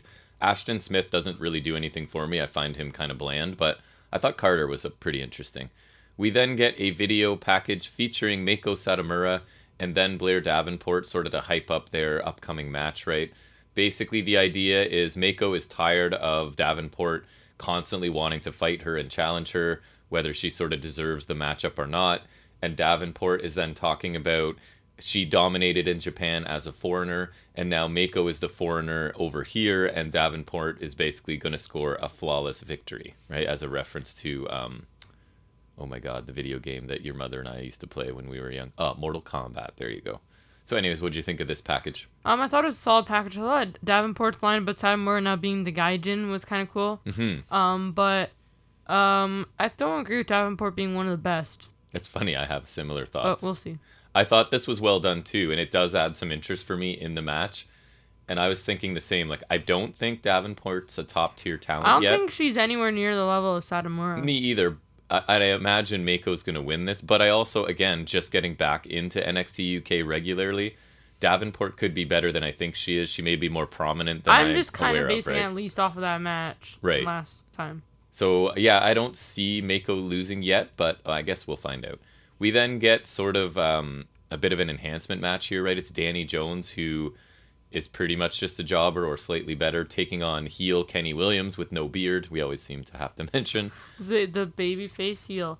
I mean, to be fair, when he had a beard, I kind of went back and looked. He didn't exactly look like a heel either. No, it's just that's the standard trope, right? Is like you're clean shaven babyface, or you grow a beard when you're right. It's or like that if you're a woman, you have to dye your hair black if you're blonde, right? And if you go babyface, you're blonde now, right? Or it's like, I guess he does kind of look like more like a heel now, but like it's just funny that the second he turned heel, he decided to become a literal babyface. Literal like, babyface. I mean, it's fine if he shaves, but like it just was like the second he was heel. Did. It was really funny. So Williams grabs a mic, basically tells Danny Jones that he has the night off because Williams wants to face Mark Andrews instead. But he doesn't get what he wants, and this match with Danny Jones starts anyways. Jobber named Generator, holy. So commentary briefly explained to us, because I don't think I saw it, that Mark Andrews' music came on in the middle of a Kenny Williams last match, I think it was, distracted Kenny Williams, who then lost. And I just thought that's a really lame, like, genesis for a feud to start, right? Like, wrestlers really need to learn how to focus better. We've talked about this before. And they need to, like if a theme let plays, certain things go. Or a person walks out on the ramp, just ignore them. Unless they're actually doing something. Carry then, on, like, yeah. Like, that's, but, like, if they're just standing there, like, coming down, like, just finish the match. Like, a random sound comes through the speakers and you stop what you're doing, right? Like, what is that? Like, just focus, man. Where is it? But Who anyways. did that? So Williams, this is a pretty quick match. He hits his bad luck finisher, which is like the forward Dirty DDT, Deeds the V1. original OG Dirty Deeds. Or the 1%er. Right. And because he's a heel, he hits it twice for the win here. What did you think? Thought the second one didn't look great. No. I thought it was a fine enhancement match. I think super interesting, but I thought Kenny Williams kind of looked interesting. I do kind of like him. I think he's like, I didn't love that video last week. I thought it looked cool, but I thought it was just kind of odd when he was like just spitting out that stuff. Yes, that just kind of annoyed and spitting me, out whatever he was doing. Stupid, but I thought he looked kind of interesting here. I mean, I think the jobber got a little too much in. He did. I thought so too. I would have liked a little more from Kenny, but I thought he looked kind of cool. Yeah. Yeah. Jones got in some offense in a couple of different sort of flurries. And then Williams took control and won decisively, and because he's a heel, he hits his finisher twice, right? it wasn't anything special at all. But I kind of like Kenny Williams.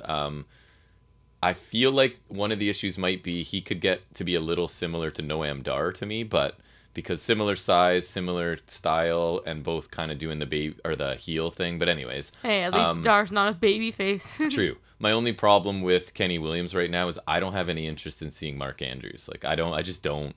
I've seen him for a million years all over the place, and I don't find his character at all. He's interesting in the ring. He does good work, but like his character, I just don't care. You know who's worse? Who? Flash Morgan Webster. Well, yeah, you have a problem with him. He's not my favorite either. He sucks. We then get a Symbiosis vignette, and they're behind the fence, as they usually are, talking about this being a new year and leading the pack, etc., etc. What'd you think of this? It's my mega summary. I thought, like, they didn't say much, but I thought, like, the way it was shot and whatnot was really cool. Yeah, the tone was interesting, yes, for sure. Yeah, it was really quick. Just a reminder about this team ahead of their match in that, like, mini tournament, I guess. This is pretty standard what Symbiosis does, right? Eddie, what's his name? Eddie Dennis. There you go. He's basically the mouthpiece for them. It'd be funny if you said Eddie Brock. And it's this idea that he's just barely in control of these two guys, right? Who are just these vicious beasts kind of thing. Then we see, coming back from a commercial, I think it was, that Kenny Williams has attacked Mark Andrews during the break backstage, and Andrews needed medical attention, so I guess that's just furthering that storyline a little bit. And then we get our main event, which is for a Heritage Cup title opportunity, therefore held under Heritage Cup rules. And that is going to be Nathan Fraser taking on A-Kid. Do you want to run down the rules for anyone that's not a UK watcher? Are you clear on them? I just know that there's rounds that last like a few minutes. Right, so I think it's 5 3-minute rounds. And a round ends if you get a pinfall or a submission, right? But and then the next, you get 20 seconds before the next round starts. And whoever has the most wins. I think it's best 2 to 3. Oh, is it? Or that makes sense. First to 2, because some of the matches haven't gone the full. Yeah, so that makes sense. So A-Kid controls most of the first round. Hits a really nice drop kick, was about the highlight of that, because this was all just them sort of jockeying for position, right? Because like you said, 3 minutes isn't a ton of time to get stuff done. So they're just kind of building in the first couple rounds usually. So there was no pinfalls or submissions in round 1. And then round 2 was about Fraser sort of getting more time in control here. And he actually earns the first pinfall after a series of like roll-up pinfall attempts by each man. Fraser ends up holding A-Kid down for a 3 count. So he picks up the first pinfall there. And then the third round is where, for me at least, the action really starts to pick up, because A-Kid now really needs to even things up because he's down to pinfall, right?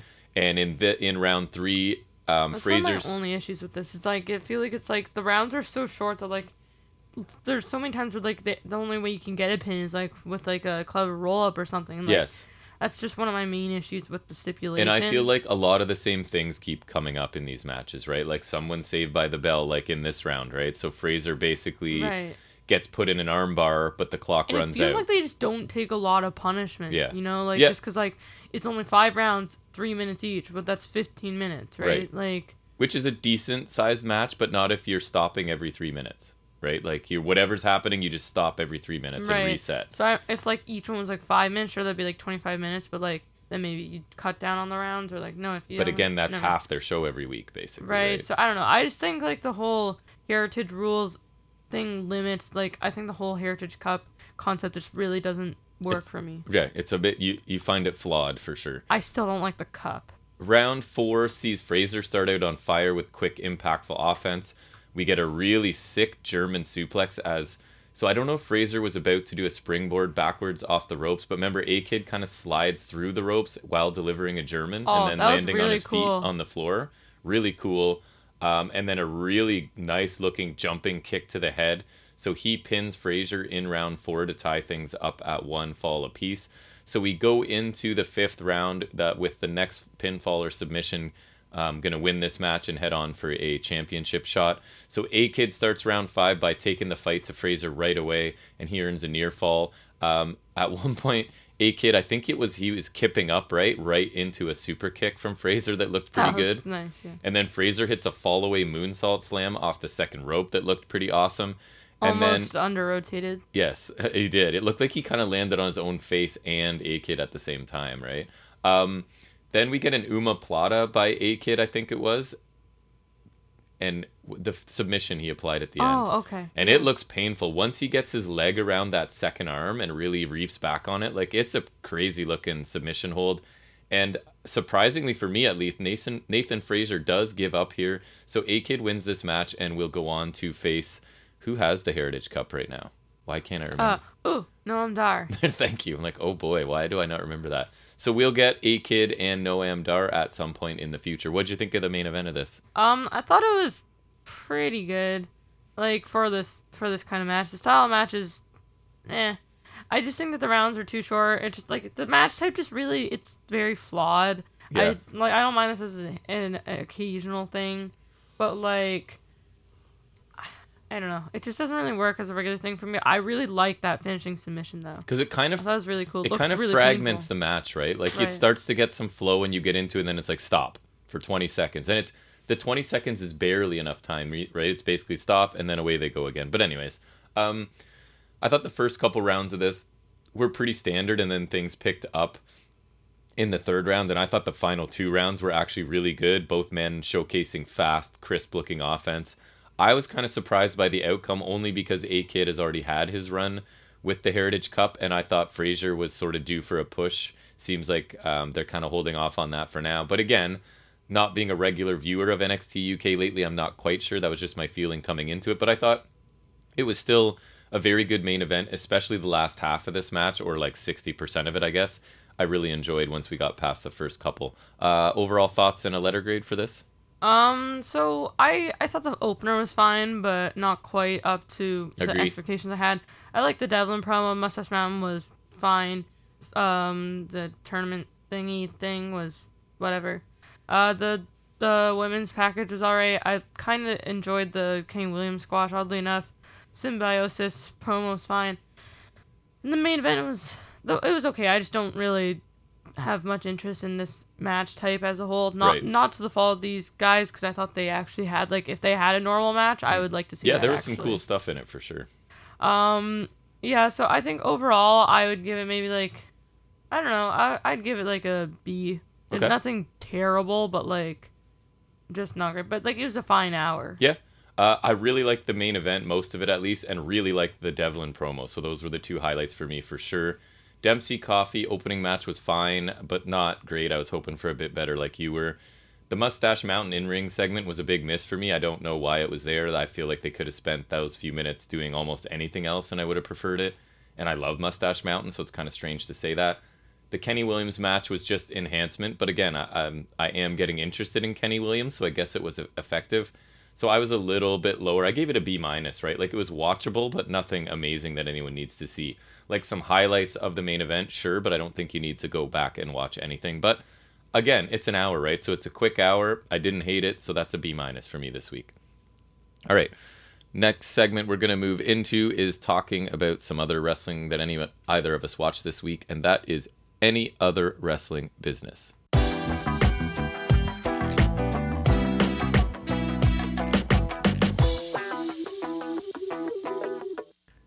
All right, so you ready? Because I'm going to talk about NXT, and you can sort of live vicariously through my discussion of it. So, the show starts off. Get ready for lots of Grayson Waller on this episode, despite him not wrestling. So it starts off with multiple segments. Oh yeah. Well, oh yeah. I mean, even if he's not bad, I just feel like that's just not. It's a lot of him. I just don't like when they do that. It's a lot of him, but in very, very small doses throughout. So we start off with a recap of. So they're going back to that format. Gargano's promo to end last week, including Grayson Waller's vicious attack afterwards. So honestly, the chair around the neck into the ring steps and the powerbomb through the announce table both were really, really good, and it did make Waller look pretty vicious here. And I thought, I'm going to give NXT credit here, I thought they did something really cool because they then used footage from Waller's from his phone and social media, I think it was Instagram, whatever, from right after the attack, right? So basically he's taken out Johnny Gargano and he's making like a selfie video as you see Gargano in the background and stuff. And I thought that was just a really cool idea and a smart use of social media in wrestling for once. The funny part is, one of the ways you know Gargano's gone is that he's Twitch streaming. Because it was adding new content and just kind of a different flair to it. And I really liked it, actually. We then see footage of Waller now entering the building as there's like a crowd assembled outside of fans, and they're booing and jeering him heavily as he walks by. And it's just basically him loving their reaction, like fully embracing that the crowd hates him, and actually films the crowd really quickly. I'm sure he posted that on social media as well. So I'm kind of interested in this already. And then we go straight into the no holds barred match between Grimes and Duke Hudson, which this is the most details of anything I'll cover on this recap, I'm pretty sure. So within 30 seconds of this match starting, Duke Hudson's out on the floor with a trash can over his head already, and Grimes lands like a punt kick as he runs by from the apron, which I thought was pretty cool. Hudson then gets slingshotted. Actually, he slingshots himself into the ring and directly into a nice German suplex to Grimes that looked cool.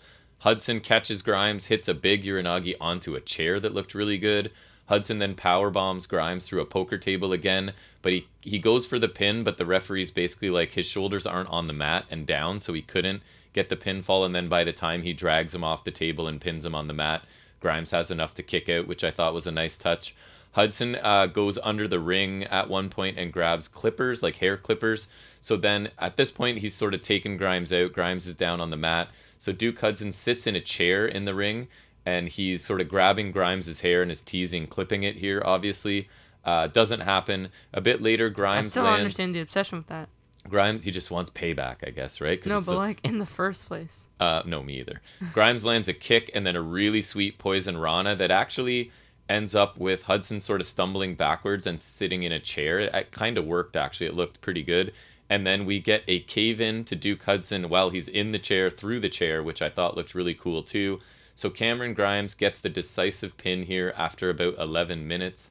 He then de-wigs Hudson, which I found it is actually a word because I typed it kind of joking. I think it's an actual word. So he de-wigs Hudson, who is... Oh my god, he's bald. He's bald. He looks completely fine. Like, he looks better with hair. But it's this whole idea that, like...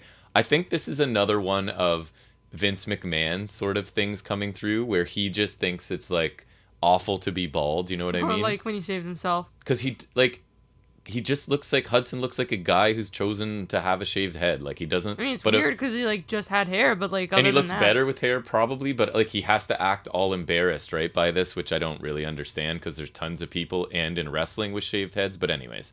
So I actually enjoyed this match. A lot of the spots were pretty cool, and it was fun to watch overall. I liked the finishing sequence a lot. Both of these guys took some really solid bumps. I think this was my favorite match of theirs. And I'm glad to see Grimes win decisively. Hopefully he can move on to something else now. The story surrounding this match was pretty awful. I think that's been well documented by us along the way. This match wasn't a classic, I don't think, but it was an enjoyable opener, and for NXT 2.0 standards, like, quite good, actually. Then my next note is, then this show drops off a cliff for a while. So here's where, because you don't want me to like anything on here, right? You want to just watch me hate it all. No, that's all it deserves. Cora Jade and Mackenzie have a segment backstage. Jade's delivery is awful, and Dakota Kai's character work is not much better here, which is really frustrating because she is so good, and I love Dakota Kai. I can't stand what they have her doing right now. Basically, Kai is warning Cora Jade that Gonzalez is doing the same thing that Gonzalez did to Kai, which is make Cora Jade do all of the work so Gonzalez can just take all the glory for herself. Jade listens to the advice and then just sort of says, thanks, Mom, and walks away. What? She actually said that? Yeah. Like, thanks for the advice, Mom, kind of thing. And walks away as Dakota Kai's trying to do her, like, I'm unhinged and disturbed mannerisms, which are so stupid. That. Yeah, I agree. We then go back to Grayson Waller. He's walking backstage, and now nobody in the building wants anything to do with him.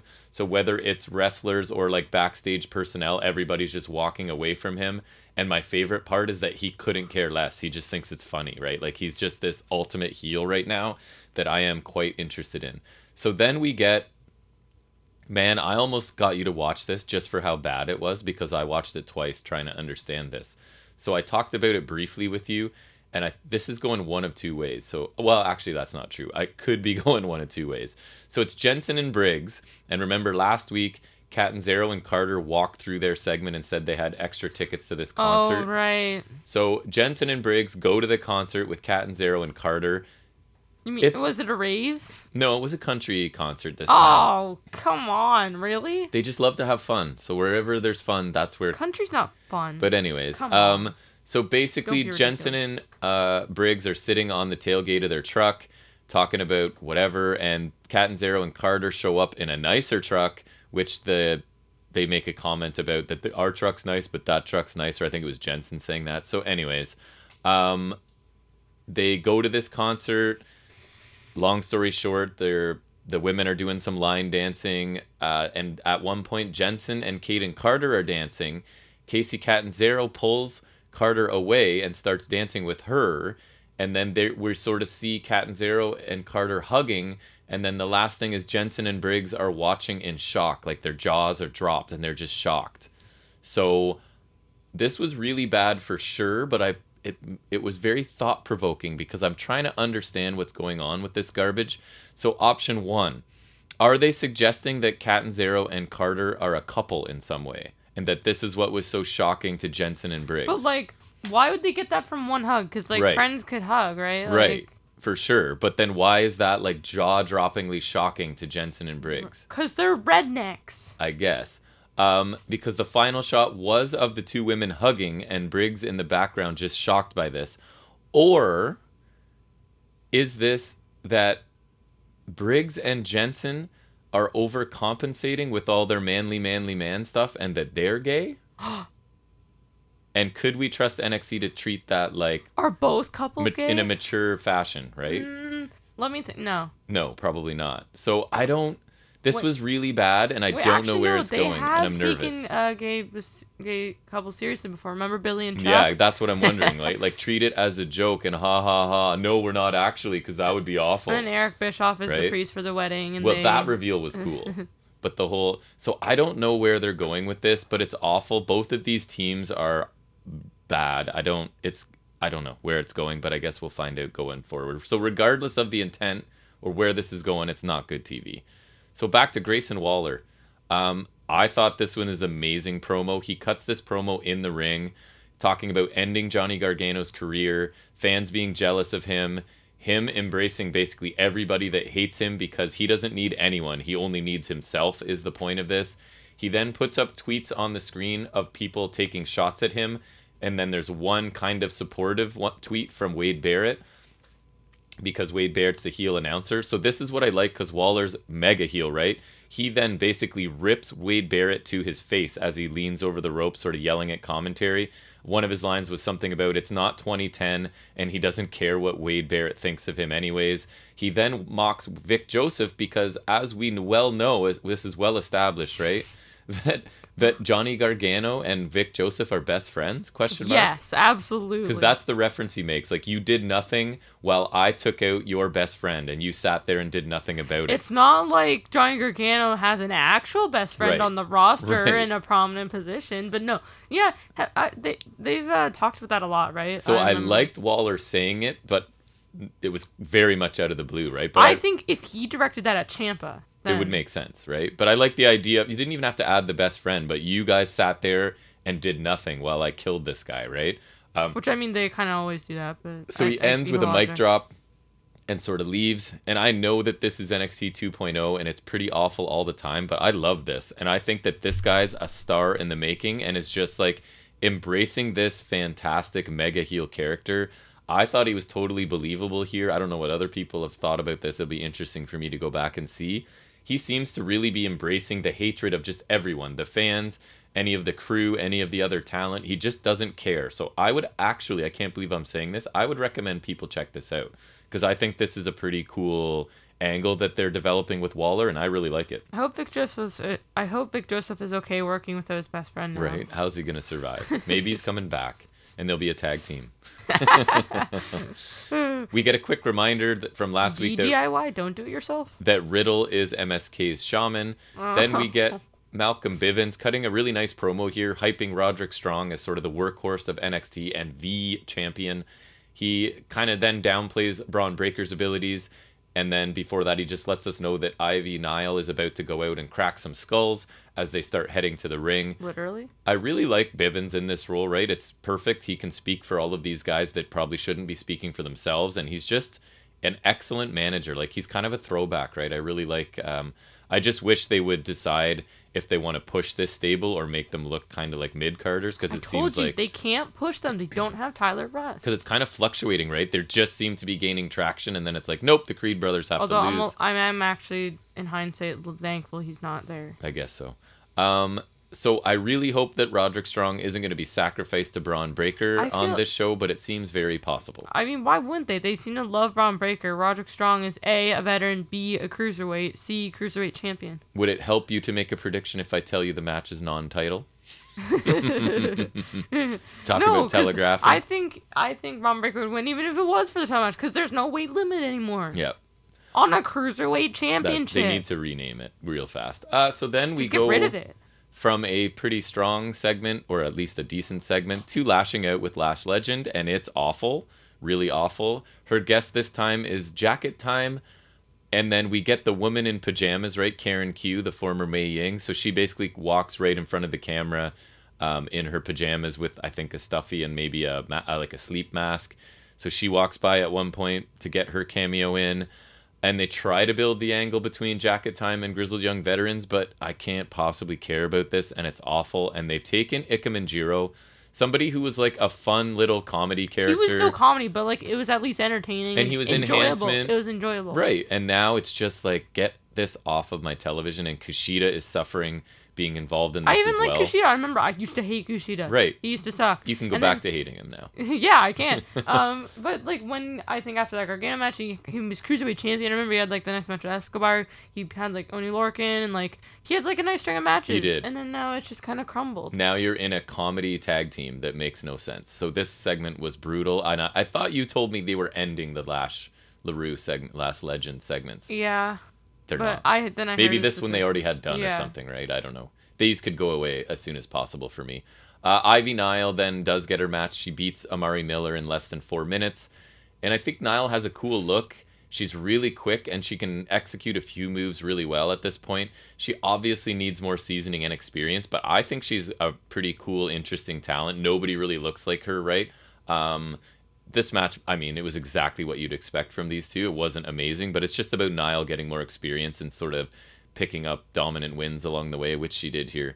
Zion Quinn then talks to Mackenzie backstage, and now basically he knows what Elektra Lopez is up to, and I think that's referring back to last week. She slipped the brass knuckles on Quinn, and I guess we're officially learning that it was with the attempt to get Quinn disqualified, not to help him. So he says now that he knows. How do they know that? I guess it's still not entirely guaranteed, but he thinks so. So he says the game is on now that he knows what Lopez is up to. The camera then pulls back, and Robert Stone is standing on the other side of Mackenzie, and Quinn walks away. And so he's tired of being overlooked and ignored. He's kind of like, I've been standing here this whole time, and you've just been ignoring me, which I thought was kind of funny. So then we get, the master of all promos who puts Eddie Kingston to shame. Von Wagner comes in.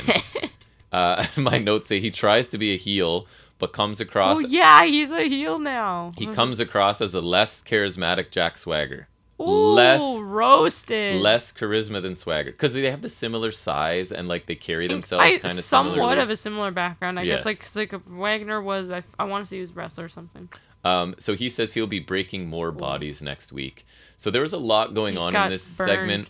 None of it really mattered or was particularly interesting. I don't know if they're suggesting that Robert Stone is going to be facing Von Wagner or there's something else going on, but it was like, just like, no attention span, right? Here's one character for 30 seconds, here's another one, moving on. So classic 2.0, didn't like it, don't know what's going on. Joe Gacy's then hyping up Harlan backstage ahead of Harlan's debut match, which is next, but it's not next in true WWE fashion. Next we get, oh my god, Riddle and MSK segment. Oh yeah. Where they are their little fanny pack of drugs or whatever. They're going to open it up, and they basically, like Austin Powers, you won't get that reference, but we may watch that movie at some point. I didn't. So they pull impossibly large things out of a really small bag. So they pull out a pylon at one point. Matt Riddle then pulls out a scooter, and then basically MSK reach in and they pull out full-size scooters out of this tiny bag, and they ride off on scooters. So I don't know if the point is they're so high that they think this is what they're doing. Like, I don't know, but it's ridiculous. So I use the word cartoonish a lot to describe NXT 2.0, right? But this may have been the most cartooniest of the cartoonish segments yet. I cringed. It was so bad. And I bet there's going to be many more of these things. I feel like they brought Riddle in, right? Filmed a whole bunch of vignettes, and they're going to just keep putting them out. Poor Riddle. It's ridiculous. It's so bad. The characters and the segments, like the in-ring stuff, whatever. There's the odd decent thing in the ring, but the segments and the characters they're trying to push are ridiculous stuff. We then get Harlan squashes Guru Raj in 1 minute, so nothing to say really there.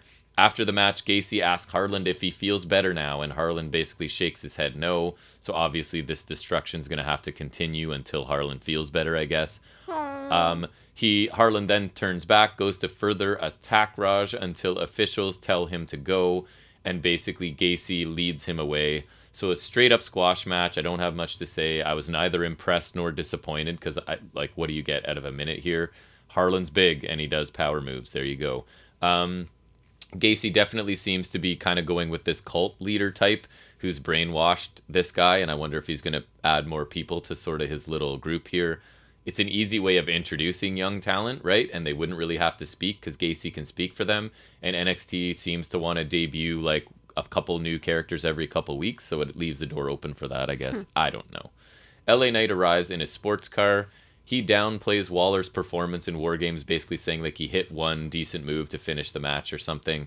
Reminds us of the girl that Waller hit on last week who turned Waller down to go leave for her date with LA Knight. And now he's going to find Grayson Waller because he's big mad at him. I thought Knight was actually really good here. He isn't my favorite babyface or yours, but with Waller being such a super mega heel, I mean, maybe it's going to help, right? That to make LA Knight seem like a babyface. I don't know. Who knows?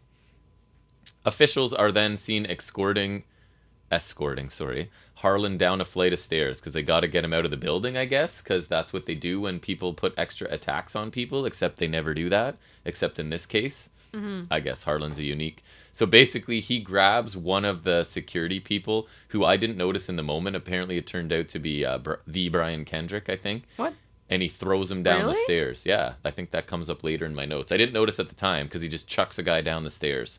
That's what they're using Brian Kendrick for? I think so. I didn't even know. I thought they released him because they're stupid. I'm pretty sure it was him. I think it's coming up later in my notes. Anyways, Cora Jade takes on Dakota Kai.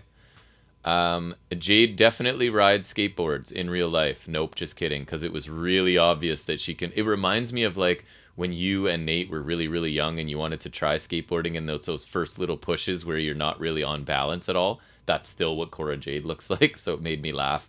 Mandy Rose joins commentary. Cora Jade botches a head scissor attempt early. Commentary spend no time calling the action early on. They're just talking to Mandy Rose, which kind of takes you out of this match even further. Kaya is then targeting the injured shoulder from War Games of Cora Jade. I told you about this one. Cora Jade does a missile drop kick, but it looks like she lands so much harder.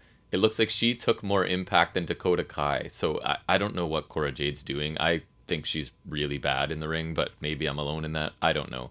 Dakota Kai goes to get her shovel. She brings it to the ring, obviously, because she's an idiot. The ref takes the shovel away, and Dakota Kai gets rolled up because that's Cora Jade's storyline right now, is that she's really young and really bad, but keeps rolling up people to get this win streak going. What interesting stuff. Dakota Kai attacks after the match. Raquel Gonzalez has to run in to make the save. So I had to rewind this because I didn't know where they disappeared to. So they brawl into the crowd and I guess leave. So that means the rest of Toxic Attraction can walk to the ring and attack Cora Jade and further target her injured shoulder. So Cora Jade's not good, man, in the ring. And I don't like to be super critical of people, but she's not good. I don't believe her when she's speaking. I don't believe her when she's wrestling. And Dakota Kai, again, had to keep it really simple, I think, not to take Jade out of her depth. So Dakota Kai ends up not looking very good compared to what she's capable of for sure. So the result is this wasn't good. Kai loses to a one-armed rookie in like 6 minutes, right? That's strong booking of a veteran. Poor Dakota. Roll-up winning streak for Jade isn't working at all for me. It's only really making other people look bad, and I don't think it's making Cora Jade look very good. And it just feels to me like Dakota Kai and even Gonzalez at this point are a little bit lost, right? Because this show's job is to focus on the young talent and get them experience. So even though Gonzalez isn't a like grizzled veteran, I wouldn't say, compared to everybody else she is. And it's just like, if you have experience on this show, they don't really know what to do with you. You're just there to try and make these young, inexperienced people look good, and it's disappointing. Consistently disappointing. Grayson Waller, again, he's backstage. Everyone still hates him. So Tiffany Stratton's actually there, but we only see her from the back, so we still don't get to see her face. Because that's the part they don't care about, right? And she says that her daddy said that Grayson Waller is a bad person.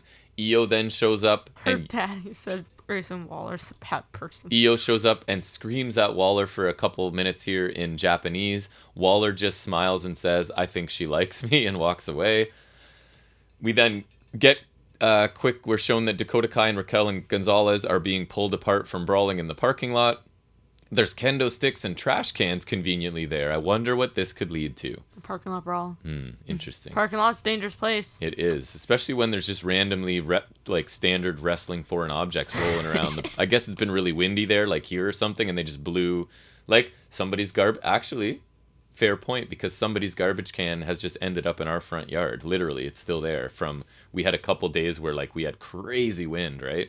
So I guess it happens. Kendo stick, I'm still waiting to show up on the front yard, but it's possible. I wouldn't mind a steel chair, to be honest, but we'll see. Steel chair. Yeah. So then we get, speaking of match of the year contenders, Tony D'Angelo takes on Andre Chase in this one.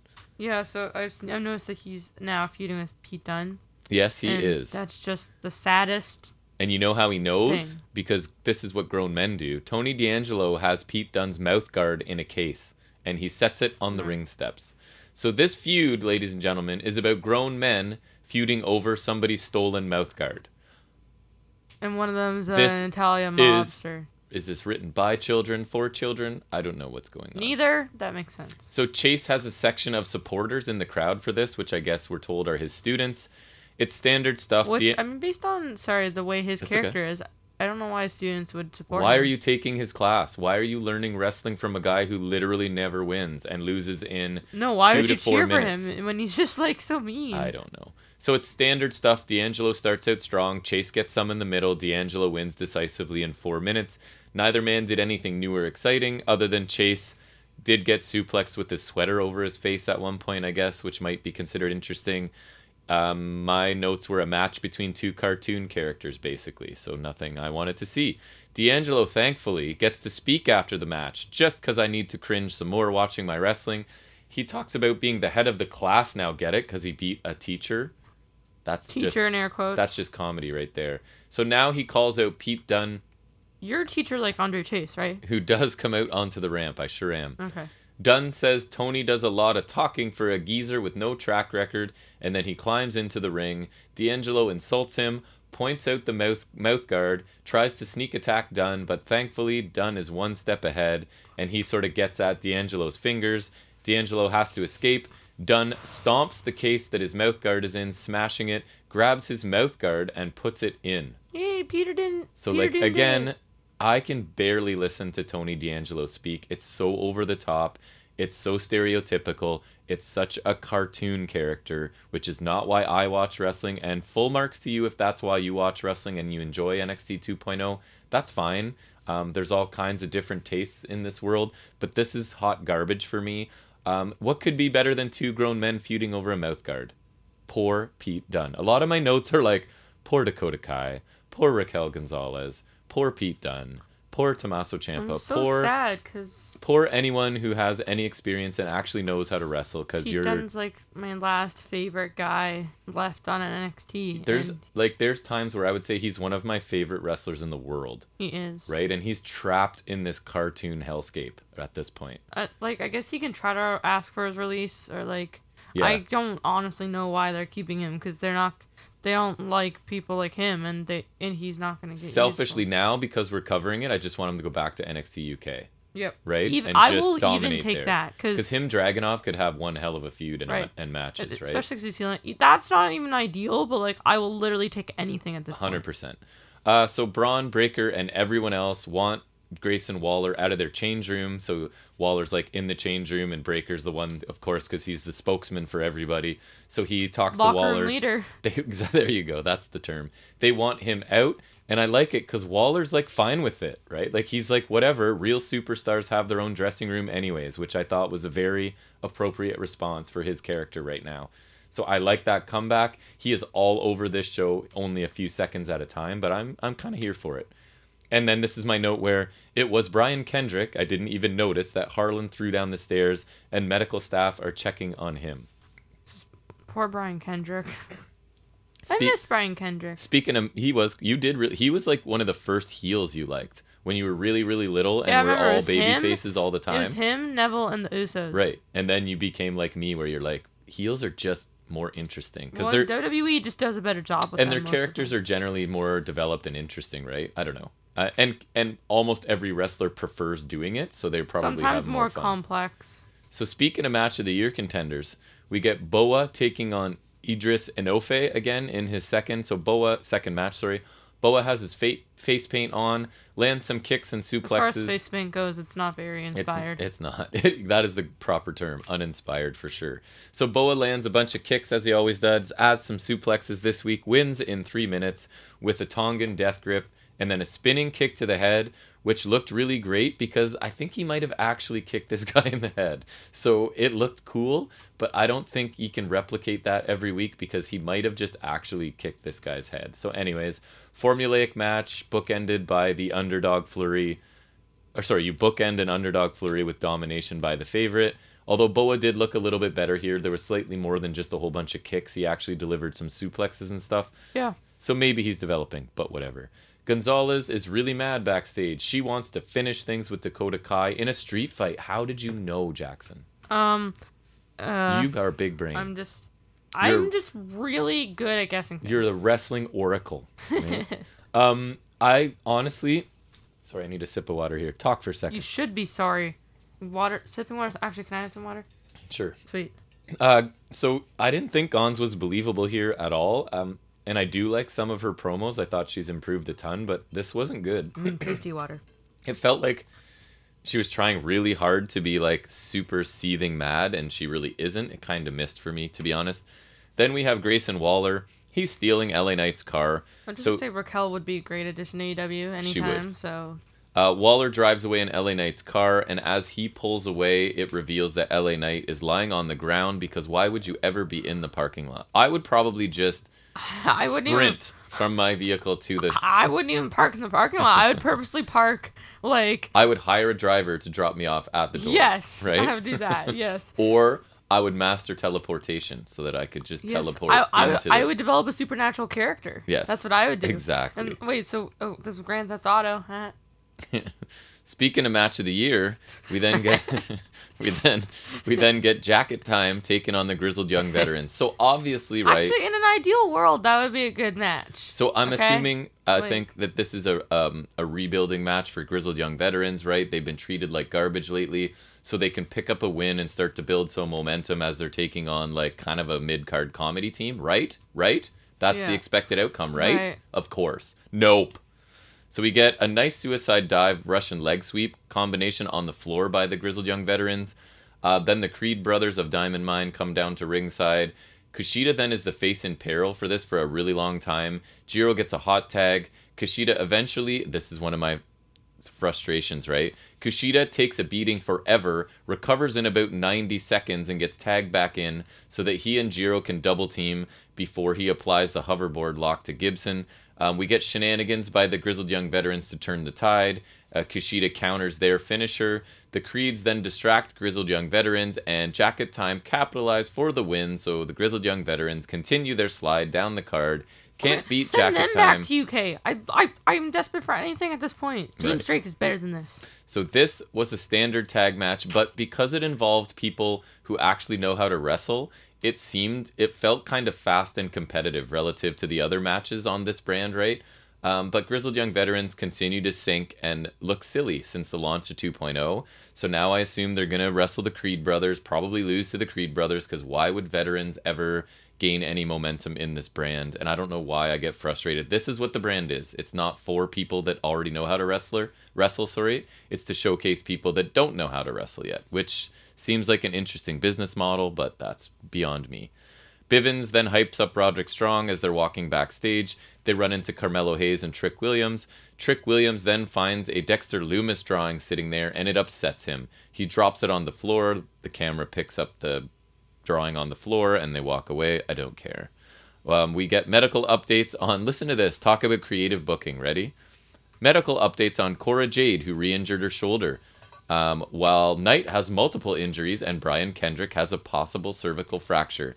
So odd to draw attention to the fact that you have repeated the same trope 3 times in about 90 minutes. And also, why are they reporting on Brian Kendrick's injury? Because he's not even on, like, he's not like he does anything. Amazing creativity on display. We went with the exact same idea for 3 storylines in one show. At the exact same time. Massive effort put forth by this crew. We then get is it the main event? Yes, it is the main event. Roderick Strong taking on Braun Breaker in a non-title match. So what does that tell you?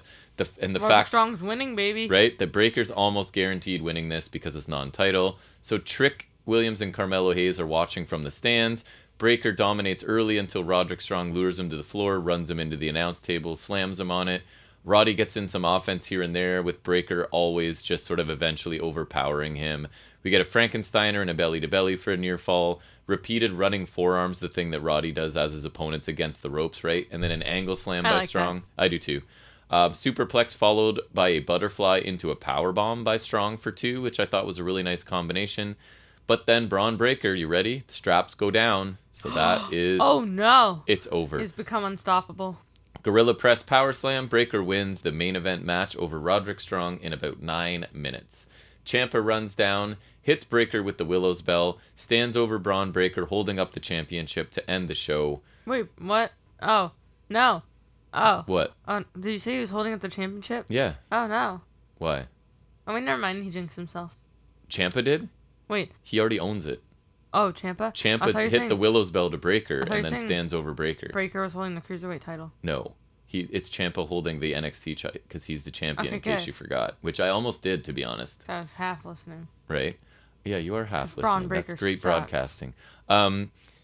So, I mean, having a champion lose clean in a non-title match never helps. But, I mean, the Cruiserweight title's basically worthless at this point. So, I guess, why not, right? Because, again, Roderick Strong's a veteran that knows how to wrestle. We need to sacrifice him to the young guy who kind of knows how to wrestle. The match itself was actually pretty good. Roderick Strong got in some cool offense before losing, which I was happy to see. He wasn't totally dominated by Breaker. And Breaker is good. Like, for what we're getting on 2.0, I have no issue with Braun Breaker. The final few minutes of this were actually really good. By 2.0 standards, a pretty strong main event. So this show overall, there were things I liked on the show, but it felt way longer than 2 hours. I liked the opener, the Waller promo, and the main event. I really liked that Waller, what he's doing, and he was all over this show, but only a few seconds at a time. But it's really building him as kind of a star for this brand. I think it's working for me, at least. But it's not enough to keep this from being still just a weak show overall. The segments continue to almost entirely be a miss. Just so childish and juvenile, lacking in any sort of creativity. A lot of them, for me, are barely watchable. I would include Lash Legend, Lash LaRue. The Briggs and Jensen, Catanzaro, Carter stuff was awful. The MSK stuff like that feels like it's setting us back, you know? It is. The MSK stuff is awful. Any D'Angelo involvement in him speaking especially is awful. So just all of these new characters and stories they're trying to create are terrible, terrible television. So for me, this show worked out to be... I'm debating D+ or C-. I'll go C-, I guess, to be nice. There's a few good things wrapped around a lot of really bad things, and I think that was my similar overall thoughts to last week, right? Like, it starts and ends okay, and then the middle, any of the segments especially involving the new talent are pretty much across the board awful. I don't know how much longer this brand's going to exist, because I'm surprised you've hung in this long. I don't think network is going to want to continue to pay money for this, right? You deserve a gold medal. I don't know why as a network I would say, yes, I will give you X amount of dollars for this product. It would stay around. Well, because it's also on the network, right? So they can keep it there, right? And it's losing viewers USA every week. is keeping it, though. They already have to carry Raw, too. I heard a rumor, someone mentioned that reruns of Law and Order are beating this show in ratings-wise. Reruns? Right. So I don't know how much longer they need to keep this on network TV, but we'll see. Other things from any other wrestling business? Did you watch anything interesting this week? I actually watched a lot of stuff. I don't think so. Nothing comes to mind. So I checked out NWA Powerrr this week. Trevor Murdoch is their champion, right? He cut a really good promo on Cardona and Mike Knox, who apparently Matt Cardona in a promo later in the show, he and Mike Knox are best friends. So it's kind of like Vic Joseph and Johnny Gargano. This well-documented friendship of theirs, right? Mike Knox, man, how the hell did he end up in NWA? Oh my god. So Murdoch's doing this whole take on all comers babyface brawling champion, and he's actually really good at it. He's very solid on the mic. He's just a tag guy? Yes. Oh my god. Then we got Aaron Stevens and Kratos defeated the Dirty Sexy Boys. Do you know who that is? Two former WWEers. Is it Adonis and someone? No. Who is it? JTG and Dirty Dango. Fandango's there now. A decent tag match. Nice. That's so funny. I actually thought they might put the titles on Dango and JTG just because, former WWE guys. So right, but they didn't, right. which is good. Sorry, not the titles. I just thought they don't because Kratos and Stevens aren't the champions. I don't think. So Father James Mitchell makes Sal Ronaldo... Your favorite guy. Sal Renaro. I don't know if you know Sal Renaro. He's a small guy, veteran, pretty interesting wrestler. So he has to take a loyalty test because he wants to join this brood of people, I guess, or person, because it's really just Judeus right now. But anyways, Renaro is made to bark like a dog, kiss Judeus's boots, and then take a choke slam from him, and also drink. Judeus guy, I don't remember what he looks like, but he reminds me of remember they had it's a big hoss looking guy. The Judas or the Judas guy, Macias. Remember in Impact? Yeah, remember when he came through the mat? Yeah, whatever. That guy. I liked him. He was cool. It sounds like that guy. So he had. Is it the same guy? No. Oh. Renaro also had to drink Romanian blood. He had to drink a glass of red viscous liquid, as WWE would say, because you can't say blood. It's an unmentionable. The Hex, which is Allison Kay and Marty Bell, defeated Kiera Hogan and Mickie James. With the Hex marks the spot finisher. They pinned Hogan to retain. I thought it was a pretty good... That's a good name. Pretty good match. Allison Kay and Marty Bell work well together, actually. I hate the tag titles, though. They have no side plates. It's just a face plate on a strap. It is. You can't do... It looks very old school. You need to have side plates. You can't just do that.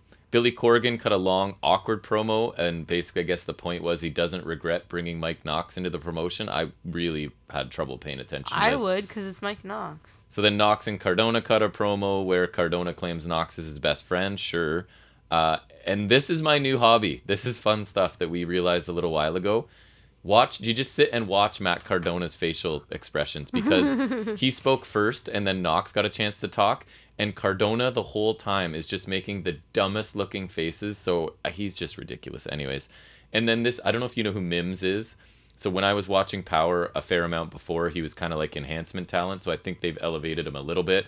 But he cuts a really long, emotional, really good promo. Started out kind of shaky, but then got really good. Because I guess the Pope has been taken out by Mike Knox. So it was kind of Mims talking about the Pope being a mentor to him, blah, blah, blah. But I thought it was really good. And so Mims is going to face Knox in the main event open challenge. And he loses to Mike Knox, obviously. So I don't know. I'm not going to grade the show because I was kind of only half paying attention and taking just... Basically, I just watch it and then take notes afterwards. So it was okay. MLW 5150 are all over the show, which is... it's their version of LAX. Yeah, it's Conan, Slice Boogie, Danny Rivera, and a couple others that I don't know. So I thought they're... Danny Limelight? Yeah. Conan was cool. Slice Boogie's promos, because I see him all over the indies. I think he's a lot more gritty, a lot more edge. They, swear a lot on MLW, which I don't mind. If that's...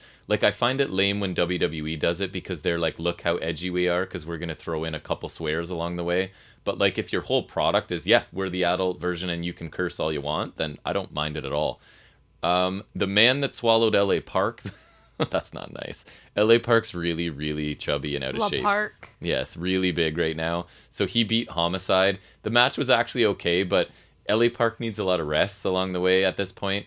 And it's funny because commentary go out of their way to talk about how LA Park has made this amazing transition from a high flyer to like one of the most feared brawlers in all of wrestling because he just got fat. He sure did.